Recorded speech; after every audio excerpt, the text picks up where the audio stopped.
आज क्या करना है? आज हम करेंगे रिवाइज। जून मंथ अभी तक जितना गया है, मतलब 2 जून को था फर्स्ट लेक्चर, तो वहां से लेके कल के लेक्चर तक आज सारे आर्टिकल्स को एक बार फिर से क्विकली रिवाइज करेंगे।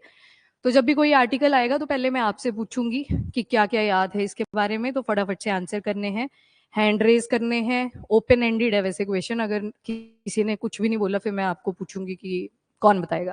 सेम फॉर द ऑनलाइन, भागेगा नहीं कोई कि हमें तो सारा आता है, किसी को सारा नहीं आता होता। कुछ भूल गए होंगे आप भी, यहाँ से कुछ आर्टिकल्स ऐसे आएंगे। और उससे पहले आपने अभी क्रैश के बारे में सुन ही लिया होगा। अब तो अहमदाबाद में एक फ्लाइट क्रैश कर जाती है, उसी के कॉन्टेक्स्ट में एक टर्म बार बार आ रही होगी, ब्लैक बॉक्स लेके, है ना। ब्लैक बॉक्स के अंदर क्या किया जाता है, सारी डिटेल्स होती हैं एक फ्लाइट के बारे में। तो दिखाई तो ये ऑरेंज कलर का देता है, ब्लैक कलर का नहीं होता। फिर इसको ब्लैक बॉक्स क्यों बोलते हैं वो आपको पता होना चाहिए। जो आप स्टूडेंट हो तो आपको पता होनी चाहिए, ये चीजें माइन्यूट होती हैं बट पूछी जाती हैं आपसे। हाँ जी, हाँ जी, गुड मॉर्निंग। ये लो, मैंने बोला आज रिवाइज करवाना है, 5-7 गायब गायब ये होता है। फिर लास्ट में मेरे सिर पे आएंगे कि मैम अब कुछ ऐसा पढ़ा दो कि वही पेपर में आए। तो जो रुके हुए हैं वो रुके रहेंगे, ये सबसे इंपॉर्टेंट है रिवीजन वाला। ठीक है, मैंने तो रिस्पॉन्स ही देखना था, मैंने तभी नहीं बताया था पहले कि कल रिवाइज करवाऊंगी। चलो, ऐसे हर बैच में ही होता है, ये कोई नई बात नहीं है। ठीक है, ब्लैक बॉक्स के बारे में बात करते हैं अब। तो ये ऑरेंज कलर का होता है या फिर येलो कलर का दिखेगा आपको। फिर इसको ब्लैक बॉक्स क्यों बोलते हैं? तो ये पुराने टाइम की बात है। पहले के टाइम पे डाटा ऐसी कटिंग एज टेक्नोलॉजीज नहीं हुआ करती थी, तो फोटोग्राफिक फिल्म्स होती थी, उसी पे डाटा स्टोर किया जाता था। अब वो लाइट के कांटेक्ट में आती थी तो वो खराब हो जाती थी, तो उसको बचाने के लिए एक ब्लैक बॉक्स रखा जाता था और उसके अंदर उन फोटोग्राफिक फिल्म्स को रख दिया जाता था, तो नाम वहीं से आ गया। उसके बाद से मेटल्स का यूज होने लगा, मेटल स्ट्रिप्स आई, मैग्नेटिक फील्ड का इंपॉर्टेंट रोल प्ले होने लगा, तो नाम आज भी ब्लैक बॉक्स ही है। ऑल्दो इसका जो कलर है दैट इज ऑरेंज और yellow in colour.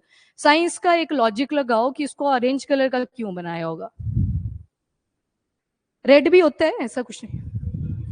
Yes yes, क्योंकि जो रेड है विबग्योर आप पढ़ते हो, है ना, ऑरेंज हो गया, रेड हो गया, इनकी वेवलेंथ ज्यादा होती है तो दूर से आपको ये दिखाई दे जाएगा। अब देखो, इसको बनाया जब जाता है ना तो ऐसी कंडीशंस में बनाया जाता है, जैसे इसके बाहर से जो कोटिंग होती है वो स्टील की मिलेगी आपको या फिर टाइटेनियम की मिलेगी, मतलब ऐसी मेटल्स, ऐसे एलॉयज की कवरिंग इस पे कर दी जाती है कि अगर भीषण आग भी लग जाए या कोल्ड टेम्परेचर आ जाए या फिर वाटर में कोई एयरक्राफ्ट अगर क्रैश हो जाता है तो ये डैमेज नहीं होना चाहिए। ठीक है, मिलता है ये थोड़ा डेंट डूंट के साथ ही मिलेगा, पर इसको एक्सट्रीम कंडीशंस के लिए टॉलरेंट बनाया जाता है। ब्लैक बॉक्स के फीचर्स अगर देखोगे। हाँ जी, हाँ जी, यस विशाल, लग गया यहाँ तक पता, स्टोरी क्लियर हुई कि ब्लैक बॉक्स क्यों बोलते हैं, जबकि ये तो ऑरेंज कलर का आपको दिखाई देता है। इसके अलावा दो इसमें इक्विपमेंट्स लगे होते हैं, एक को कॉकपिट वॉइस रिकॉर्डर बोलते हैं और दूसरा जो होता है आपका ये फ्लाइट डीआर से क्या था, flight data recorder, sorry data recorder. तो दोनों ही डाटा को रिकॉर्ड कर रहे हैं, कॉकपिट नाम से पता लग रहा है। और दोनों कहाँ पे डले होते हैं? पहले के टाइम पे कॉकपिट वाला आगे रख देते थे, पर आगे डैमेज सबसे ज्यादा होता है। जबकि जब भी कोई एयरक्राफ्ट क्रैश होता है तो देखना उसका जो टेल वाला पार्ट होता है वो बच गया होता है, तो इसी वजह से ये जो रिकॉर्डर्स होते हैं इनको लास्ट में डिप्लॉय कर दिया जाता है, जो टेल वाला एरिया होता है। अब क्या किया जाता है, जो कॉकपिट वाला वॉइस रिकॉर्डर होता है, इसमें जो पायलट्स के बीच की कॉन्वर्सेशन थी, इंजन की कैसी साउंड आ रही थी, मैकेनिकल साउंड्स, वो सारी रिकॉर्ड कर ली जाती हैं। जबकि जो आपका ये फ्लाइट डाटा रिकॉर्ड है बाहर की चीजों को देखेगा, यानी कि आपका जो एयरक्राफ्ट है वो कितनी हाइट पे उड़ रहा था उस टाइम पे, फ्लाइट कितने मतलब फीट की हाइट पे थी। पिच आपने एक वर्ड पढ़ रखा है, याद है, up and down angle maintain करना पड़ता है ना। एक भी नेट ढीला रह जाए ना एयरक्राफ्ट का तो उससे बर्निंग हो सकती है। एक क्रैश हुआ था, आई थिंक दिल्ली वाला, सुना होगा आपने, बहुत सालों पहले की बात है। मतलब नेट्स की मैं ऐसे पोजीशन बता देती हूँ, मुझे वो टेक्निकल लैंग्वेज नहीं पता। वो नेट्स ऐसे लगते थे, उस दिन वो लूज रह गया था, इतने एरिया पे था। अब जैसे जैसे टर्बुलेंस हो रही थी हवा के अंदर, वो नेट लूज होता गया, लूज होता गया, तो एक इंजन की तरफ को फ्यूल फ्लो करने लग गया, क्योंकि विंग्स में ही तो डला होता है सारा का सारा फ्यूल। ये इंजन की तरफ फ्लो करने लगा, और इंजन क्या होता है, गर्म होता है, फ्रिक्शन होती है ना, थ्रस्ट के साथ गया होता है तो गर्म हो जाता है, और एक इंजन में लगी आग। पायलट्स ने दूसरे इंजन के ऊपर सारा काम शिफ्ट कर दिया, और उससे क्या हुआ, एक ही इंजन पे सारा प्रेशर आ गया, क्योंकि उसके बाद लैंडिंग कंपलसरी हो जाती है, आप नहीं चल सकते अगर एक तरफ फायर का इंड्यूस हो चुका होता है। तो उस केस में क्या हुआ, उन्होंने देखा टर्बुलेंस आ गई। टर्बुलेंस क्या होती है, जो आपके क्लाउड्स होते हैं ना, वहां पे ऐसे एयर के बबल बने होते हैं, तो एकदम से झटके लगते हैं एयरक्राफ्ट के अंदर जब आप बैठे होते हो, एकदम से फ्लाइट ऊपर जाती है, एकदम से नीचे आती है उस एयर बबल के अंदर। किसी ने किया ये एक्सपीरियंस जो गए होंगे?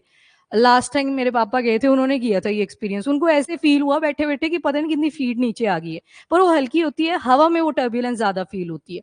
टर्बुलेंस की वजह से क्या होता है, यहाँ पे फ्लक्चुएशंस आती हैं, ठीक है।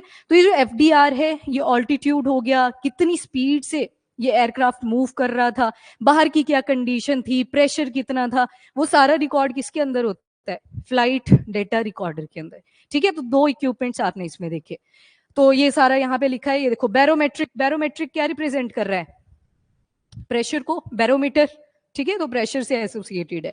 ऑल्टीट्यूड कितना है, कितनी हाइट पे थी, हवा की स्पीड कितनी है, और एयरक्राफ्ट की स्पीड कितनी है, एक्सेलरेशन कितनी है, इंजन की परफॉर्मेंस कैसी थी। ऑटो पायलट पे भी छोड़ते हैं, आपको पता होगा, पहले मैनुअली चलाया जाता है एयरक्राफ्ट को, पर फिर एक स्टेबल जब सिचुएशन आ जाती है तो उस टाइम पे ऑटो पायलट मोड में छोड़ दिया जाता है, फिर एयरक्राफ्ट खुद ही चल रहा होता है, मैनूवरिंग सेट करी होती है वो एक एयरक्राफ्ट के अंदर। और था भी AI-171 बोइंग का था, 3 साल लगते हैं बोइंग के एक एयरक्राफ्ट को बनाने में, ठीक है, और इसकी 20 साल तक की लाइफ टाइम होती है, और ये अभी 8वां ही साल था जो क्रैश हुआ है। तो उसमें क्या किया जाता है कि यहां तक लग गया ना पता आपको, टेक्निकल तो नहीं हो रहा ज्यादा, पता लग रहे हैं मीनिंग्स, सबको लग रहे हैं ना, ठीक है। जो लेट आए अब थोड़ा लास्ट में एक बार फिर से रिमाइंडर दे देना। ओके, तो आपको लगी ना अब सारी स्टोरी पता कि क्या क्या चीजें होती है एक एयरक्राफ्ट के अंदर, ठीक है, बस इतना पता होना चाहिए आपको ब्लैक बॉक्स को लेके। अब अगर थोड़ा सा और पीछे जाएं, कई बार क्या होता है, जो एयर क्रैशेस होते हैं, एयरक्राफ्ट के क्रैशेस होते हैं, वो पानी के अंदर हो जाते हैं। पानी तो इतना ज्यादा होता है, आप कैसे उस ब्लैक बॉक्स को फाइंड आउट करोगे? तो उस जो ब्लैक बॉक्स होता है उसमें अल्ट्रासाउंड वेव्स भी ऐड करी होती हैं, कि जब भी पानी के अंदर ये ब्लैक बॉक्स गिरे तो वहां से अल्ट्रासाउंड वेव्स जनरेट होती रहे, और ये वेव्स जनरेट करती हैं 30 दिनों के लिए, सिर्फ 30 दिन, उसके बाद आप कोई कनेक्शन नहीं बना पाते ब्लैक बॉक्स के साथ। पर 30 दिनों में ये भी श्योर नहीं होता कि जो आपको सिग्नल्स मिल रहे हैं कि एग्जैक्ट लोकेशन ब्लैक बॉक्स की वहीं पे है, क्योंकि डेप्थ पानी की ज्यादा होती है, नीचे को जाओगे प्रेशर इंक्रीज करता चलता है, तो डिस्कवरी श्योर नहीं होती पानी वाले जो केसेस होते हैं। मलेशियन एयरक्राफ्ट क्रैश हुआ था जो MH361 आई थिंक फ्लाइट थी वो, तो वो भी वाटर के अंदर हुई थी, तो उसका ब्लैक बॉक्स सिग्नल तो दे रहा था पर ब्लैक बॉक्स रिट्रीव नहीं हो पाया था। और ये ब्लैक बॉक्स की इंपॉर्टेंस समझ कब आई थी, तो इसकी स्टोरी और पुरानी है, 1953। डॉक्टर डेविड है, इनकी जो स्टडी थी ये पूरी इन जेट और फ्यूल्स के ही बीच में थी। तो ऑस्ट्रेलिया में उस टाइम पे वर्ल्ड की जो सबसे पहली कमर्शियल फ्लाइट थी, जेट था, उसका मिड एयर एक्सप्लोजन हुआ था, वो हवा के बीच में ही क्रैश कर गई थी। मिड एयर एक्सप्लोजन कुछ इस तरह से होते हैं। अब जब भी मिड एयर एक्सप्लोजन होते हैं तो उसमें मल्टीपल रीजंस हो सकते हैं, मैकेनिकल फेलियर अगेन, ठीक है, मशीन ही ठीक से फंक्शन नहीं की, इंजन रुक गया बीच में, या फिर कई बार फ्लॉक ऑफ बर्ड्स आ जाते हैं, बहुत सारे पक्षी एक साथ आते हैं, वो भी अगर एयरक्राफ्ट के साथ टकरा जाते हैं तो उस केस में भी डैमेज होता है। अब ये जो मिड एयर एक्सप्लोजन हुआ, जो क्या नाम था उसका, हैवीलैंड, हैवीलैंड करके, वो हैवीलैंड कॉमेट एयरक्राफ्ट था, बहुत बड़ा साइज का हुआ करता था, तो मिड एयर एक्सप्लोजन हुआ था, उसी को एनालाइज करने के लिए डॉक्टर डेविड को बुलाया था। फिर इनका बाद में इंटरव्यू होता है, लंदन में एक मैगजीन थी, तो वहां पे ये बताते हैं कि हमारे पास अगर मिनिएचर रिकॉर्डर्स होते तो हम क्रैशेस का पता लगा पाते। अब ये स्टोरी तो थी 1953 की। एक और क्रैश हो जाता है ऑस्ट्रेलिया का ही अगेन। तो ऐसे दो एयर क्रैशेस होते हैं जिसकी वजह से 1963 में ऑस्ट्रेलिया ने मैंडेटरी कर दिया कि जितने भी कमर्शियल एयरक्राफ्ट्स होंगे उनके अंदर रिकॉर्डर लगाना ही पड़ेगा। वो तो 1963 की बात थी। उसके बाद जैसे जैसे एयरक्राफ्ट का सिलसिला चला, लोगों ने रेगुलरली यूज करना शुरू किया। उसके बाद आज के टाइम पे आप जितने भी एयरक्राफ्ट देखते हो सभी के अंदर ब्लैक बॉक्स लगा हुआ है, ठीक है। तो पर्पस समझ आया ब्लैक बॉक्स का क्या होता है, कंक्लूड अगर करना है, टू फाइंड आउट रीजन, कि क्रैश के पीछे का रीजन क्या था, ठीक है, उसमें सारी चीजें स्टोर होती हैं। लग गया पता? तो ये ब्लैक बॉक्स की स्टोरी थी। बाकी मोस्ट ऑफ द क्रैशेस जो होते हैं टेक ऑफ के टाइम, मिड में या फिर लास्ट में कैसे होते हैं, उसके लिए एक बड़ा सा आर्टिकल आया है, उसको मैं आपको करवाऊंगी मंडे को, ठीक है। हाँ जी, ऑनलाइन यहां तक क्लियर आप सभी को? ओके ओके, जो अभी आए हो गए, यहाँ पे भी कनेक्ट आ गए, काफी बच्चे आ गए। आज हम रिवाइज करेंगे, मैंने पहले बोला था रिवाइज करके आना है। देखो रिवीजन वाली क्लास बंक नहीं करनी है, अगर आप बंक करेंगे तो फिर मैं नहीं करवाऊंगी, क्यों, फिर मैंने किसको करवाना है ना, मेरा बेनिफिट थोड़ी है, मुझे तो याद है, मैंने तो आपको याद करवाना है। तो आज रिवाइज करना है, थोड़ा नहीं होगा, ज्यादा है। 2 जून से लेके 12 जून तक का सारा हम कवर करेंगे, तो एक हाफ कंप्लीट, फिर एक हाफ हम लास्ट में कर लेंगे, जून के लास्ट में। डन है, ठीक है। फिर आप बोलते रहते हो बाद में मैम मंथली भी करा ही दो, तो मंथली से बेटर है एक महीने में 2 रिवीजन क्लासेस, चलेगा? कितने एग्री हैं, पहले तो हैंड रेस करो और ऑनलाइन में यस करो। चलो सभी का हैंड रेस है, वेरी गुड। ऑनलाइन वाले भी बताएंगे जो इंटरेस्टेड हैं कि हाँ जी रिवीजन होना चाहिए, नहीं है अगर तो फिर स्किप कर देंगे। ऑफलाइन में सभी ने यस करी है?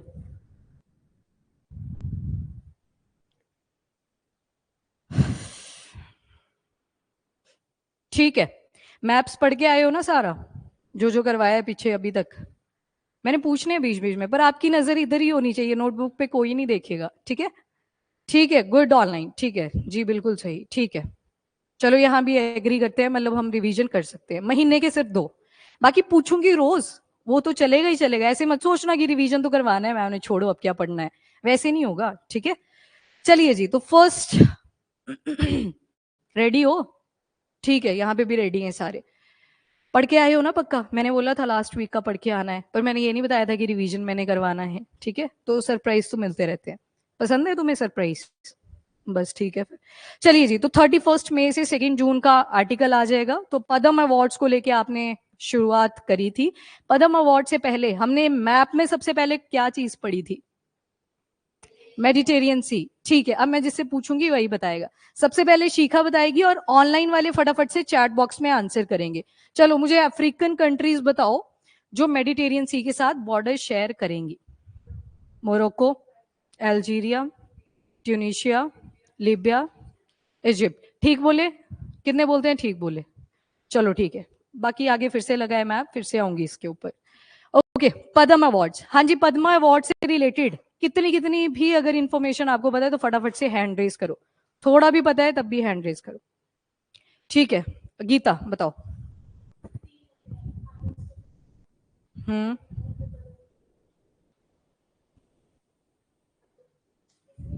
पद्म अवार्ड्स का एक और रह गया, पद्मश्री। भारत रत्न अलग कैटेगरी है, ठीक है? पद्म अवार्ड्स में ये वाले 3 आते हैं। ठीक है, और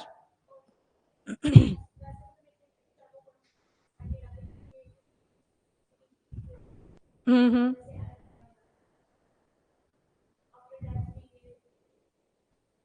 ठीक है, सर्टेन कंडीशंस में। मुस्कान, और कोई पॉइंट? किसी और को कोई पॉइंट बोलना हो? नहीं? चलें फिर आगे, ठीक है।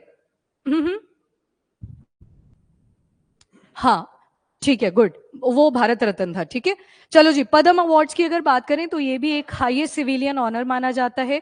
अगर तो पद्म अवार्ड्स में फर्स्ट पूछा है तो answer will be Padma Vibhushan, पर अगर पूरा ओवरऑल पूछा है तो answer will be Bharat Ratna, फिर सेकंड पे पद्म विभूषण आएगा। और इसके अलावा आप इसको एज अ टाइटल यूज नहीं कर सकते। कौन से फंडामेंटल राइट के अंदर ये बोला गया है? आर्टिकल 18, और 18 का भी वैसे क्लॉज 1 होता है, जिसमें टाइटल्स का अबॉलिशन किया जाता है कि आप अपने नाम के साथ ना तो सुफिक्स लगा सकते हो ना तो प्रीफिक्स। अनटिल और अनलेस आप डॉक्टर हो तो डी आर लगा सकते हो, प्रोफेसर PROF लगा लेते हैं। इसके अलावा जो रैंकिंग पे होते हैं, पुलिस हो गए और आर्मी वाले हो गए, वो लगा लेते हैं। 1954 में इनको इंस्टीट्यूट करवा दिया गया था। हर साल इन्हें अनाउंस किया जाता है अनटिल और अनलेस कोई बड़ी डिसरप्शन ना आ जाए, जैसे 1978 की थी, 1979, 1993 टू 1997। इन ईयर्स के बीच ये पद्म अवार्ड्स अनाउंस नहीं हुए थे, बाकी हमने डिस्कशन कर ली थी। 3 कैटेगरीज आती हैं, पद्म विभूषण, पद्म भूषण और पद्म श्री। विभूषण में क्या होता है? एक्सेप्शनल और डिस्टिंग्विश वर्क किया होता है, कोई ना कोई ऐसी सर्विस होगी। पद्म भूषण में अब एक्सेप्शन हटगी, सिर्फ डिस्टिंग्विश सर्विस बच जाएगी किसी हाई ऑर्डर की। और पद्मश्री में क्या बचेगा? हाई ऑर्डर नहीं बचा, पर डिस्टिंग्विश सर्विस होगी। नीचे को यूनिकनेस अब घट रही है, ऊपर ज्यादा थी।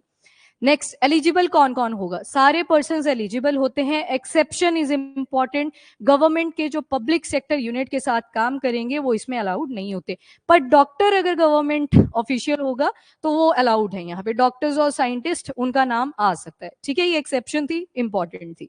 इसके अलावा रिकमेंडेशन कौन करता है? तो एक कमेटी बिठाई जाती है जिसे बोलते हैं पद्म अवार्ड कमेटी, जिसे कॉन्स्टिट्यूट करते हैं प्राइम मिनिस्टर, और फिर नाम रेकमेंड किसको कर देते हैं, प्रेसिडेंट के पास। फिर एक्चुअल में जो अवार्ड होता है वो कौन देता है, प्रेसिडेंट, ठीक है। इसके अलावा जो अवार्ड्स होते हैं उनका नंबर एक्सीड नहीं करना चाहिए 120, पर एक्सीड कर जाता है, क्योंकि हमने तो 131 के आसपास पढ़े थे। क्या रीजन था, बिकॉज पॉस्टिमस भी हो सकते हैं, एनआरआई, फॉरनर्स, ओसीआई, इनका भी नाम आ जाता है, जिस वजह से नंबर इंक्रीज कर जाता है। नेक्स्ट, दोबारा से मेडिटेरियन सी आ गया, तो नितिन की अब टर्न है। एशियन कंट्रीज बताइए जो मेडिटेरियन सी के साथ बॉर्डर शेयर करते हैं, ऑनलाइन वाले लिखेंगे।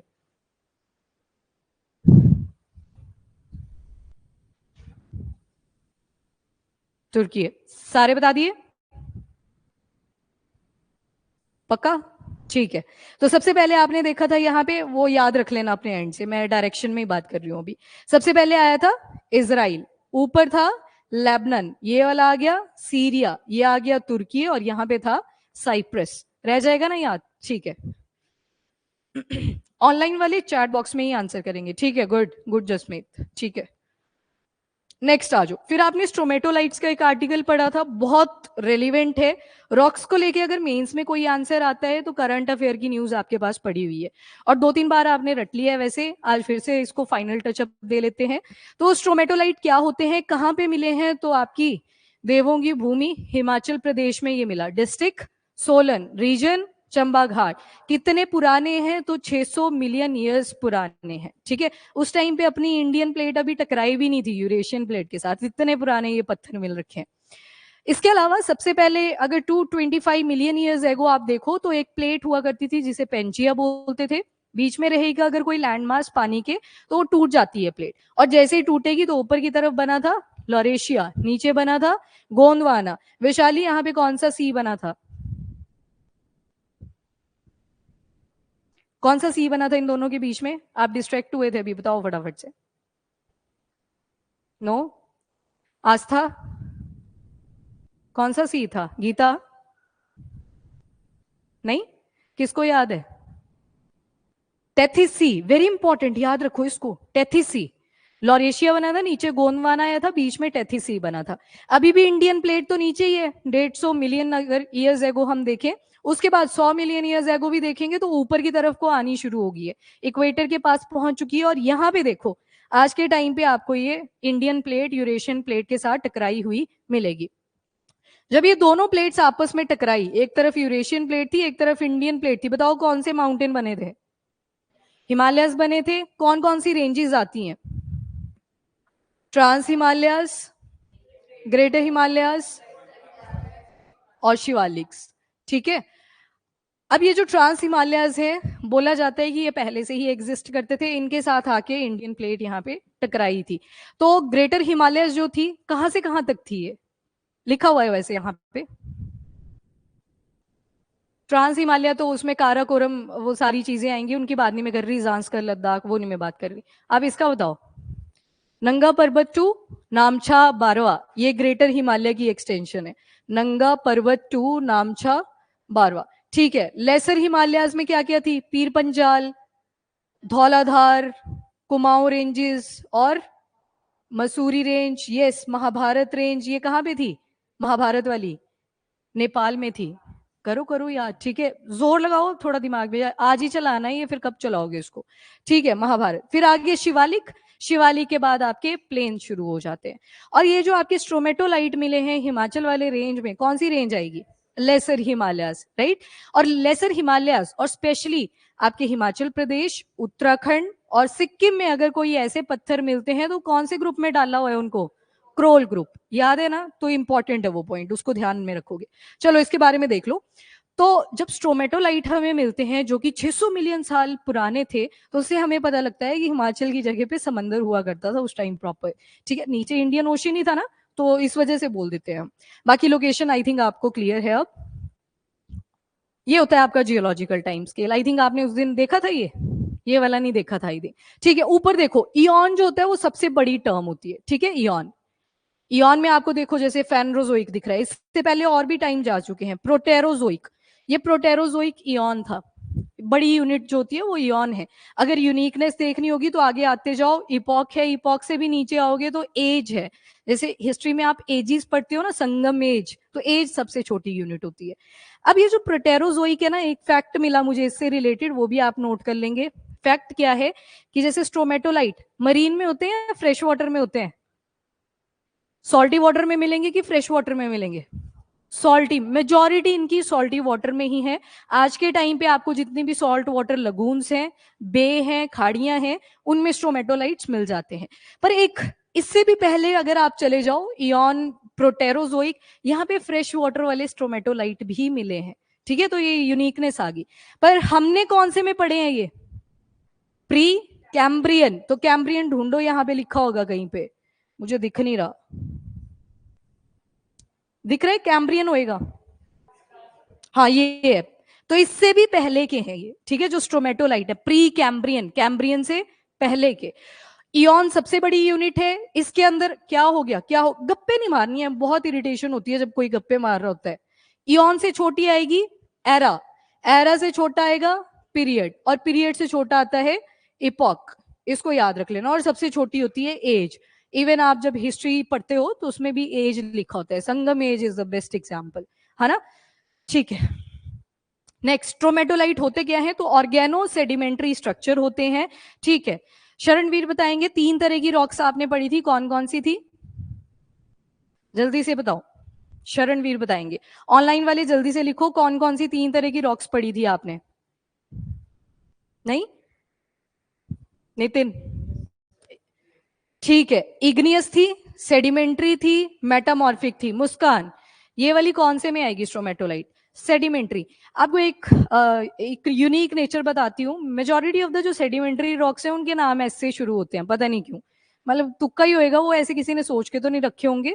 पर मेजॉरिटी बोला मैंने, मतलब एल से भी आ सकती हैं। ठीक है, तो सेडिमेंट्री कौन सी है? Oregano sedimentary. ऑर्गेनो क्यों बोला था इसको? हाथ हाथ हाथ, जिसको पता है हैंड रेस, बाकी किसी को नहीं? नहीं, नितिन? ठीक है, पानी के अंदर कैल्शियम कार्बोनेट था। एल्गी, साइनोबैक्टीरिया, इन्होंने क्या किया था? प्रेसिपिटेशन कर दी थी उसकी, और ऐसे पत्थर बना दिए जिनको बोलते हैं स्ट्रोमेटोलाइट। अगर कलर पैटर्न देखोगे तो बीच में लाइट दिखेगा, कहीं पे डार्क कलर का दिखेगा, तो ऑल्टरनेट बैंड्स बनते हैं। और अगर टाइम पीरियड देखोगे तो प्री कैम्ब्रियन, यानी कि कैम्ब्रियन से भी पहले का। कैम्ब्रियन 550 मिलियन ईयर्स एगो पहले बोलते हैं, पर ये पत्थर कितने हैं? ये 600 मिलियन ईयर्स एगो पहले के। तो प्री कैम्ब्रियन हम इसके लिए वर्ड यूज कर रहे हैं। ठीक है, बाकी बायोसेडिमेंट्री है। ये देखो यहाँ पे ऐड कर दिया है कि फ्रेश वाटर वाले स्ट्रोमेटोलाइट भी हमें मिले हैं, पर प्रोटेरोजोइक, प्रोटेरोजोइक इयॉन जो फेनरोजोइक से भी पहले का था, तो उसमें फ्रेश वाटर के भी हुआ करते थे। एंड जब भी आपको लेसर हिमालयस के, स्पेशली उत्तराखंड, हिमाचल प्रदेश, सिक्किम में ऐसे टाइप के पत्थर मिलते हैं, तो उसे हम कौन से ग्रुप में डालते हैं? क्रोल ग्रुप के अंदर। तो क्रोल ग्रुप यहाँ पे अपने में ही इंपॉर्टेंट है। ठीक है, और यहां से एक और एविडेंस मिलता है कि इंडिया एक टाइम पे गोंदवाना का पार्ट था, जबकि अब इक्वेटर के ऊपर आ चुका है, तो लॉरेशिया का होना चाहिए था। पर एविडेंस के बेसिस पे हम बोल सकते हैं कि गोंदवाना का पार्ट हुआ करता था। एंड नेक्स्ट देखो, और कौन कौन से स्ट्रोमेटोलाइट्स हैं जो इंडिया में मिले हैं, क्योंकि ये पहली बार तो नहीं हुआ है। शीट उठा लो, मुस्कान नीचे गिरी है।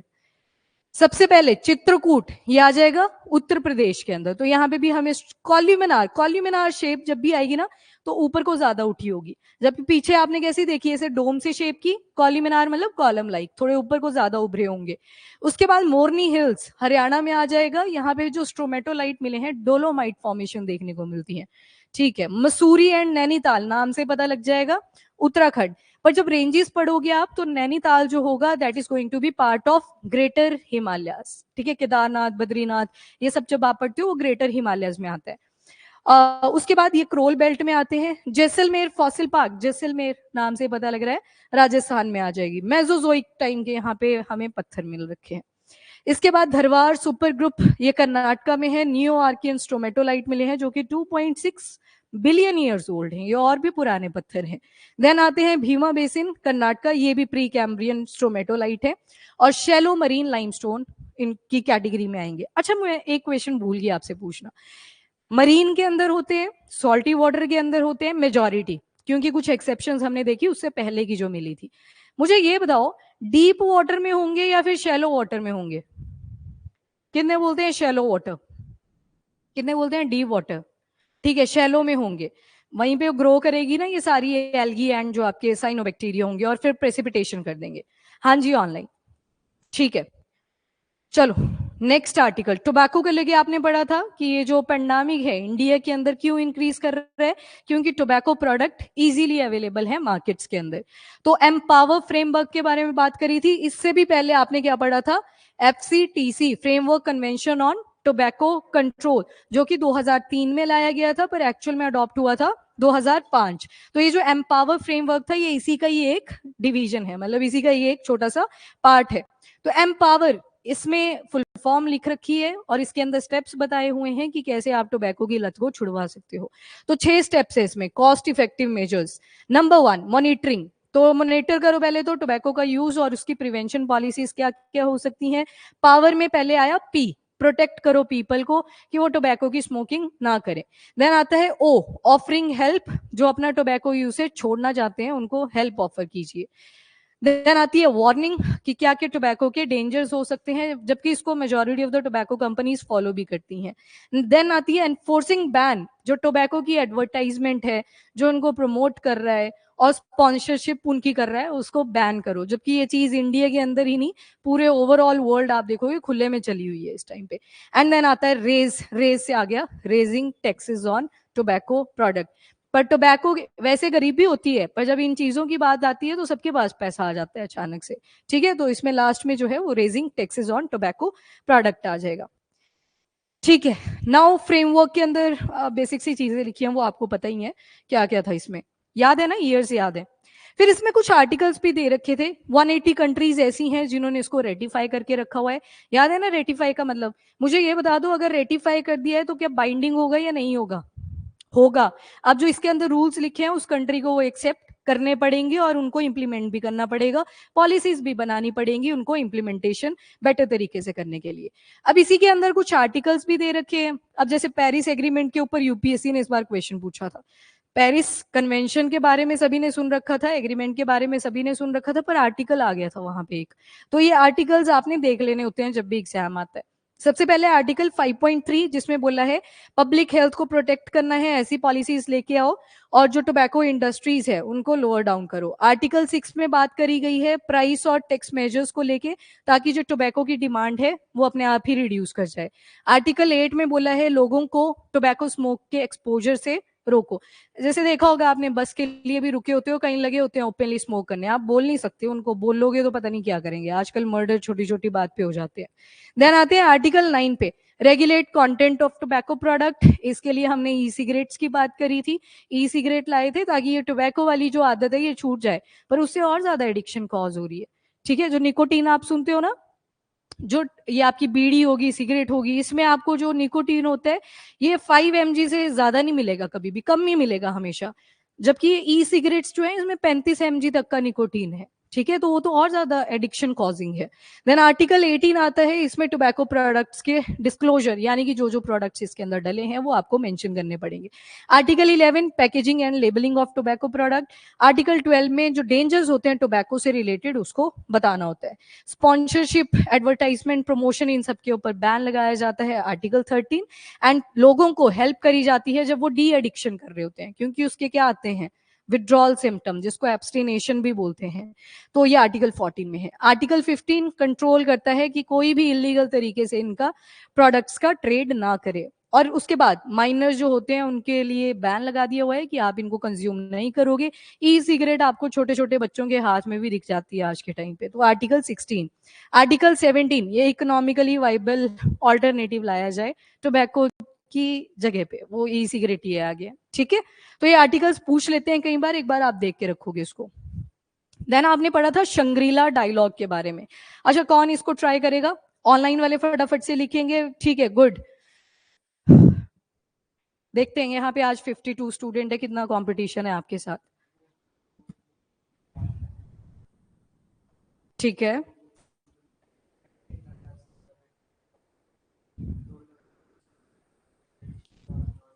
Very good. ट्रेडिशनल की एग्जाम्पल कौन बताएगा? थोड़ा सा और मेन एम्फेसाइज किस पे किया जाए? हाँ, जो बॉर्डर रिलेटेड डिस्प्यूट्स थे जो पहले से चलते आ रहे हैं, एंशियंट हिस्ट्री में भी आप ये डिस्प्यूट्स पढ़ते हो, ठीक है। और non traditional, yes, climate change हो रहा है, टेररिज्म है, साइबर अटैक्स हैं, ये सारे किस में आ रहे हैं? नॉन ट्रेडिशनल के अंदर। और शंग्रीला ही क्यों पड़ा इसका नाम? होटल है सिंगापुर के अंदर, वहीं पे ये मीटिंग होती आई है, तो उसी से इसका नाम डिराइव हुआ है, ठीक है जी, गुड है।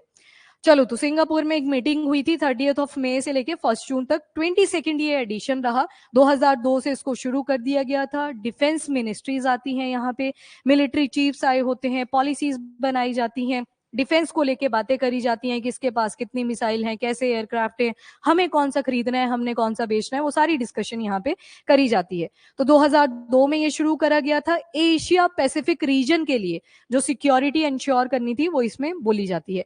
एशिया, एशिया कॉन्टिनेंट की बात कर रहे हैं, वर्ल्ड मैप पे अगर देखोगे तो ये सारा पार्ट आ जाएगा इस तरफ को। एशिया आ गया और पैसिफिक वो सारा आ गया, ओशिनिया एंड ऑल, आपके अमेरिकन कॉन्टिनेंट तक का एरिया आ गया। हर साल जून के मंथ में होता है और सिंगापुर के शंग्रीला होटल में किया जाता है। ऑर्गेनाइज कौन करता है? तो ये इंपॉर्टेंट है। लोकेशन सिंगापुर में है, पर जो ऑर्गेनाइजेशन है वो कहाँ की बेस्ड है? London, UK, international institute for strategic studies. तो ये यहाँ पे इंपॉर्टेंट वर्ड था, इसको याद रखेंगे आप। एंड इसमें ट्रेडिशनल और नॉन ट्रेडिशनल सिक्योरिटी दोनों ही बातें करी जाती हैं। ट्रेडिशनल में आपके बॉर्डर डिस्प्यूट्स आ जाएंगे, जबकि नॉन ट्रेडिशनल में आपके terrorism, cyber security, climate change word याद रखेंगे क्योंकि ये डिफेंस से नहीं लगता मिलता जुलता, इसको याद रखना। उसके बाद ओपन जनरल असेंबली एक्सचेंज और क्लोज डोर ग्रुप। ओपन वाली जो कॉन्वर्सेशन होगी वो सबके सामने करी जाएगी, फिर जब सिक्रेसी आ जाएगी तो फिर वो क्लोज डोर की कैटेगरी में आती है, तो ये नाम से पता लग जाएगा, ठीक है। Next article is about Pedicularis rajeshiana. हाँ जी, जिन जिनको इनके पॉइंट्स याद हैं फटाफट से बोलो। हाँ जी शिखा। रोहतांग पास, वेरी इंपॉर्टेंट। नेक्स्ट, हेमीपेरिसिटिक है ना, ये फोटोसिंथेसिस भी करता है पर साथ ही दूसरे से भी अपना नरिशमेंट अटेन करता रहता है। काफी हाइट पे ये मिली है, ऐसा नहीं है कि पहली बार मिली है, but still it is important क्योंकि नेचर बहुत यूनिक है हेमीपेरिसिटिज्म, ठीक है। पेडिकिलैरिस राजेशियाना, तो रोहतांग पास हिमाचल प्रदेश में जो है, वेस्टर्न हिमालयन रीजन्स में, वहां पे ये स्पीशी मिली है। किस किसने ये सर्वे कंडक्ट करवाया था? मैं आपसे पूछती हूँ, क्या इसमें बोटेनिकल सर्वे ऑफ इंडिया था? बॉटनी में क्या करते हो आप, क्या पढ़ते हो? प्लांट्स के बारे में पढ़ते हो, तो आएगा बोटेनिकल सर्वे ऑफ इंडिया, ठीक है। एनवायरमेंट की मिनिस्ट्री अगर बोलूं, and forest and climate change, तो आएगी आएगी, तो ये दोनों ने मिलके ये सर्वे करा हुआ था, ठीक है। बाकी इनको ही लव्स वर्ड्स भी बोलते हैं। लव्स, ये कहीं ना कहीं जू से आप एसोसिएट कर सकते हो, जो किसी का खून सोखते हो, तो यहाँ पे नरिशमेंट सोख रहे हैं, तो उससे याद रख लेना। हेमीपेरिसिटिज्म ये शो करते हैं, मतलब खाना बनाते बनाते दूसरे से भी अपना खाना ले लेते हैं, तो हेमीपेरिसिटिज्म। हेमी मतलब आधा, आधा खाना बना रहे हैं, आधा पैरासिटिज्म शो कर रहे हैं। कितने ऑल्टीट्यूड पे मिला है? तो लगभग 14,400 फीट के हाइट पे मिला है। रोहतांग पास लोकेशन आ जाएगी, इकोलॉजिकली इंपॉर्टेंट रीजन।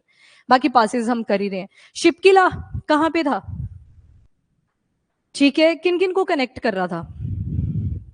तिब्बत और इंडिया, मतलब हिमाचल प्रदेश स्टेट बोली होगी तो एचपी आ जाएगी, कंट्री बोली होगी तो इंडिया आएगी, साइड में तिब्बत आ जाएगा, या फिर चाइना लिखा होगा, वो आप देख लेंगे, ठीक है। ओके, जालेपला कहां पे था? अजितेश, सिक्किम। कौन कौन एरियाज टच हो रहे हैं? और और ऊपर तिब्बत वाला पार्ट, ट्राई जंक्शन पे था वो, इंडिया भूटान और चाइना वाला पार्ट ये टच कर रहे थे। और दो जो सिक्किम में पासिस थे, हैंड रेस करें जिनको याद है। आस्था, नक्कू और नथु, ठीक है। ऊपर नक्कू था कि नथु था? डायरेक्शन में आते हैं, बताओ फिर। नक्कू या नथु? नक्कू था, नक्कू, ठीक है। नक्कू, नथु और जालिब, ठीक है। बाकी बाद में पूछती हूँ। कौन कौन इस सर्वे में इन्वॉल्व था? तो ministry of environment, forest and climate change, और साथ ही में बोटेनिकल सर्वे ऑफ इंडिया। तो इन्होंने एक प्रोजेक्ट चलाया हुआ था, फ्लोरा ऑफ इंडिया। दो टर्म्स बताई थी मैंने आपको यहाँ पे, एक होती है फ्लोरा जिसका मतलब है फ्लावर, और एक होता है फौना जिसका मतलब है एनिमल। तो फ्लोरा नाम से क्या लग रहा है? फ्लावर लाइक, तो प्लांट्स इसके अंदर आते हैं, तो फ्लोरा ऑफ इंडिया, इसके तहत ये पेडिकिलैरिस राजेशियाना मिली थी, ठीक है। हाँ जी, गुड, यस ऑनलाइन, ठीक है।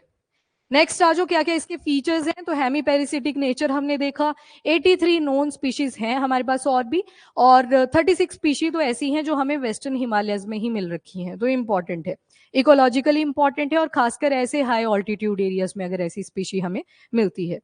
चलो डन, एक दिन का डन हो गया। अब चलो 2 to 3 जून वाले आर्टिकल्स आएंगे जिसमें आपने ये नर्डल्स देखे थे। कौन सी पर्सनैलिटी के बारे में पढ़ा था? अहिल्याबाई होलकर, ठीक है, उनके बारे में हमने पढ़ा था। नेक्स्ट, ये कौन सा टाइम पीरियड था पत्थर के ऊपर? नियोलिथिक। नियोलिथिक रेवोल्यूशन भी जिसे बोलते हैं, कल्चर में बहुत सारे चेंजेस आए थे। अब आपने नियोलिथिक वाला टाइम पढ़ लिया, अब आपको फीचर्स पता होंगे। नेक्स्ट, विटामिन B9 को लेके एक आर्टिकल आया था। विटामिन B9 की जो साइंटिफिकली बोलते हैं, क्या बोलते हैं? फोलेट बोलते हैं या फॉलिक एसिड बोलते हैं। क्या काम करता है विटामिन B9? किस चीज में हेल्प करता है? ठीक है, और डीएनए एंड आरएनए की मैन्युफैक्चरिंग, ठीक है, वो सबसे इंपॉर्टेंट फंक्शन था। ओके, दोबारा से चलते हैं, एक सी देख लेते हैं, कहां तक? एशिया तक हो गया। चलो उस तरफ आ जाओ, अब हैंड रेस करो जिसको यूरोपियन कंट्रीज याद हैं। सचिन बताएंगे, 3 कंट्रीज बताओ पहले तो यूरोपियन। स्पेन, फ्रांस, मोन, मोनाको। मोनाको, हाँ। इटली, ठीक है, 4 कंट्रीज डन। इसके बाद आपने एक नीचे हमने ऐड करी थी नितिन, कौन सी थी? माल्टा। यहाँ पे एंटी इमिग्रेशन का इशू भी चल रखा है, तो वो मैंने आज के लिए ऐड करा था, फिर मूड चेंज हो गया कि आज रिवाइज ही करवाना है, तो उसको भी हम करेंगे। 5 कंट्रीज होगी यूरोपियन। उसके अलावा जो बाकी की बची 6, वो कौन बताएगा? शिखा। स्लोवेनिया, क्रोएशिया, बॉस्निया एंड हर्जगोविना, ठीक है, और बाकी के 3 कौन बताएगा? गीता। मॉन्टेनिग्रो, अल्बानिया और ग्रीस, ठीक है। हो गया ना यूरोपियन कंट्रीज भी डन है, 21 कंट्रीज खत्म यहाँ पे। अब जो भी वाटर बॉडी आएगी उसको आगे देखेंगे। ऑनलाइन में क्या क्या चल रहा है? ठीक है, यस ऑनलाइन। हाँ, मैग SCB नहीं आप लिखेंगे, आप कंट्रीज के नाम ही लिखेंगे। एक ने छुट्टी कर ली है यहाँ से, उसको याद है सारा। नहीं, जिसको याद है वो तो जा ही सकता है, बाकी जो रुके हैं पढ़ के ही जाएंगे। चलो, नर्डल्स के बारे में हमने देखा था। सारे माइक्रोप्लास्टिक नर्डल्स हैं या सारे नर्डल्स माइक्रोप्लास्टिक हैं? ठीक है, माइक्रोप्लास्टिक तो बहुत बड़ी टर्म है, ये इसका साइज कितना होता है नर्डल का? 1 to 1 mm to 5 mm, ठीक है, रेंज में आ जाता है, तो ये माइक्रोप्लास्टिक होता है। ये रॉ मटेरियल होता है या क्या होता है? ठीक है, रॉ मटेरियल है, पर इसको बनाना पड़ता है पहले, ठीक है, तो यहाँ भी ये कलेक्शन इसीलिए कर रहा था, ये कुछ ना कुछ इसका बना देगा। पॉलीस्टाइरिन हुआ, पॉलीविनाइल क्लोराइड था, वो सारी चीजें इससे बनाई जाती हैं। तो नर्डल आया क्यों था? बिकॉज यहाँ पे एक शिप कैप्सीज कर गई थी। कहाँ से आई थी? लाइबेरिया। चलो फिर वर्ल्ड मैप पे रुकेंगे। लाइबेरिया, याद है लाइबेरिया पढ़ा था, ठीक है। लाइबेरिया की कैपिटल कौन बताएगा? हैंड रेस, सिर्फ एक बताओ। ठीक है, ऑनलाइन लाइबेरिया की कैपिटल, मैंने थोड़ा बड़ा बनाया है ताकि आपको दिखे, छोटी सी कंट्री है यहाँ पे। मॉन्रोविया, ठीक है, कैपिटल इज मॉन्रोविया। कितनी टोटल बॉर्डरिंग कंट्रीज थी, नंबर बताओ पहले तो। 3, ठीक है। कौन बताएगा बॉर्डरिंग कंट्रीज? नाम कौन बताएगा? अब देखो, ये लाइबेरिया है। अब डायरेक्शन में आपसे पूछ लिया जाए तो आपने इस तरह से मैप बनाना है। हमेशा जिस कंट्री के कॉन्टेक्स्ट में आपसे क्वेश्चन पूछा होगा उसी डायरेक्शन में ये नॉर्थ साउथ ईस्ट वेस्ट लगता है, मतलब उसके सेंटर से जाना चाहिए। अगर मैं आपसे अब पूछूं कि इसके साउथ में क्या आएगा, तो साउथ में तो वाटर बॉडी है, ठीक है, तो यहाँ पे तो कोई कंट्री नहीं आएगी। ईस्ट आ सकता है आपसे, वेस्ट आ सकता है, या फिर नॉर्थ वेस्ट भी पूछा जा सकता है, नॉर्थ ईस्ट भी पूछा जा सकता है। आपको पता है 3 कंट्रीज थी, कौन बताएगा तीनों के नाम? घाना तो थी ही नहीं, कौन सी थी? ठीक है, एक थी इस तरफ, साइरा लियोने, ठीक है। कोट डी आइवरी, यहां पे थी गिनिया, ठीक है। तो ये 3 कंट्रीज हैं जो बॉर्डर शेयर करती हैं। कई बार क्वेश्चन को कॉम्प्लेक्स बनाने के लिए आपसे डायरेक्शन भी लिख के दे दी होती है कि बताइए अब कौन सी डायरेक्शन में कौन सी कंट्री है, तो आपने हमेशा डायरेक्शन में ही याद करने हैं। साइरा लियोने हो सकता है वेस्ट ही लिखा हो सकता है नॉर्थ वेस्ट लिख दिया हो, तो आपको पता है अब कैसे ड्रॉ करना है। हो सकता है नॉर्थ में पूछा हो तो गिनिया आएगा, अगर पूछा हो ईस्ट में तो आपका आंसर आएगा कोट डी आइवरी। हो सकता है यहाँ पे नॉर्थ ईस्ट लिख दिया हो, तो वो डायरेक्शन आपको बनानी आनी चाहिए। ठीक है, yes online, very good. Sierra Leone है, गिनिया एंड कोडी आइवरी, ठीक है, गुड। मोनरोविया, ठीक है। मेडिटेरियन डन हो गया अपना। ठीक है, आज एक और सी करना है। इटली के कौन कौन से सीज करे थे, हैंड रेस। हाँ जी। एड्रियाटिक, आयोनियन, लाइग्यूरियन, ठीक है, ये तीन याद है। आज दो और देखने हैं आपने जो इटली के साथ शेयर करते हैं बॉर्डर, मतलब इटली जिनके साथ शेयर करती है। तो आपने सिसिली आइलैंड याद है सभी को। सिसिली क्यों पड़ा था और क्या रीजन था। माउंट एटना, वहां पे एक वॉल्केनो रप्चर हुआ था, ठीक है, इरप्ट हुआ था। तो सिसिली के पास में जो सी आएगा उसका नाम ऑब्वियसली सी ऑफ सिसिली ही पड़ेगा, तो एक ये भी सी आ जाएगा। अगेन मेडिटेरियन सी के ही ऑफशूट हैं सारे। एक जो आपने याद रखना है आज वो ये वाला है, टायरेनियन सी। टायरेनियन सी, टायरेनियन सी, इस सी को याद कर लेंगे सभी। ऑनलाइन में भी टायरेनियन सी, ये भी इटली के साथ टच करता है बॉर्डर अपना।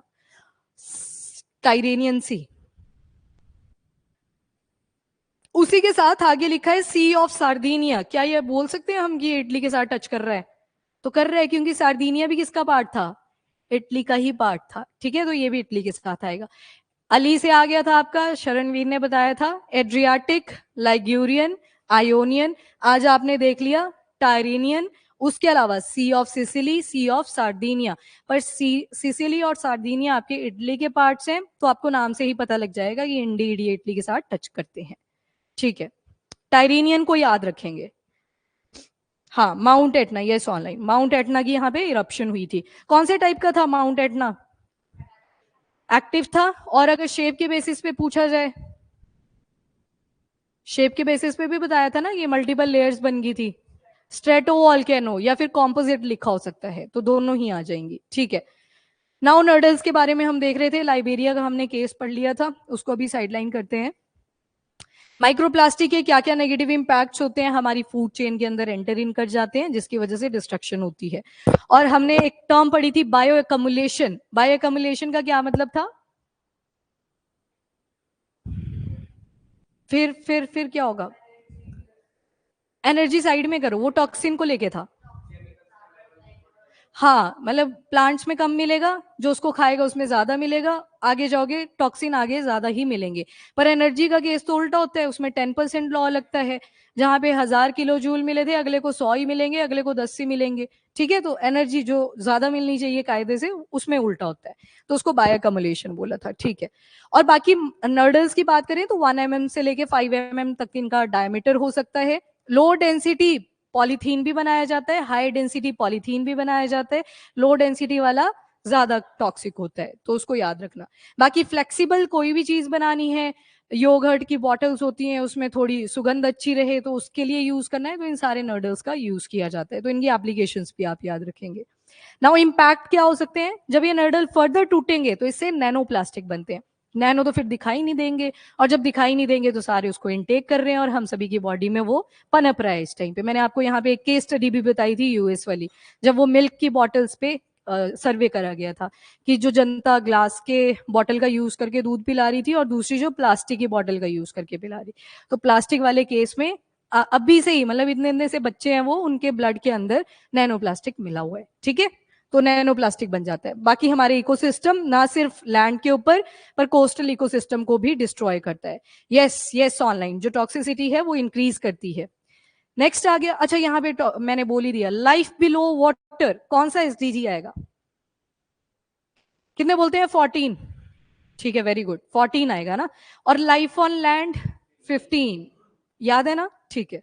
चलो next, mount Etna. Mount Etna active volcano है। शेप के बेसिस पे हमने इसको स्ट्रेटो वॉल्केनो बोला था। वैसे वॉल्केनो तीन तरह के हो सकते हैं एक्टिविटी के बेसिस पे।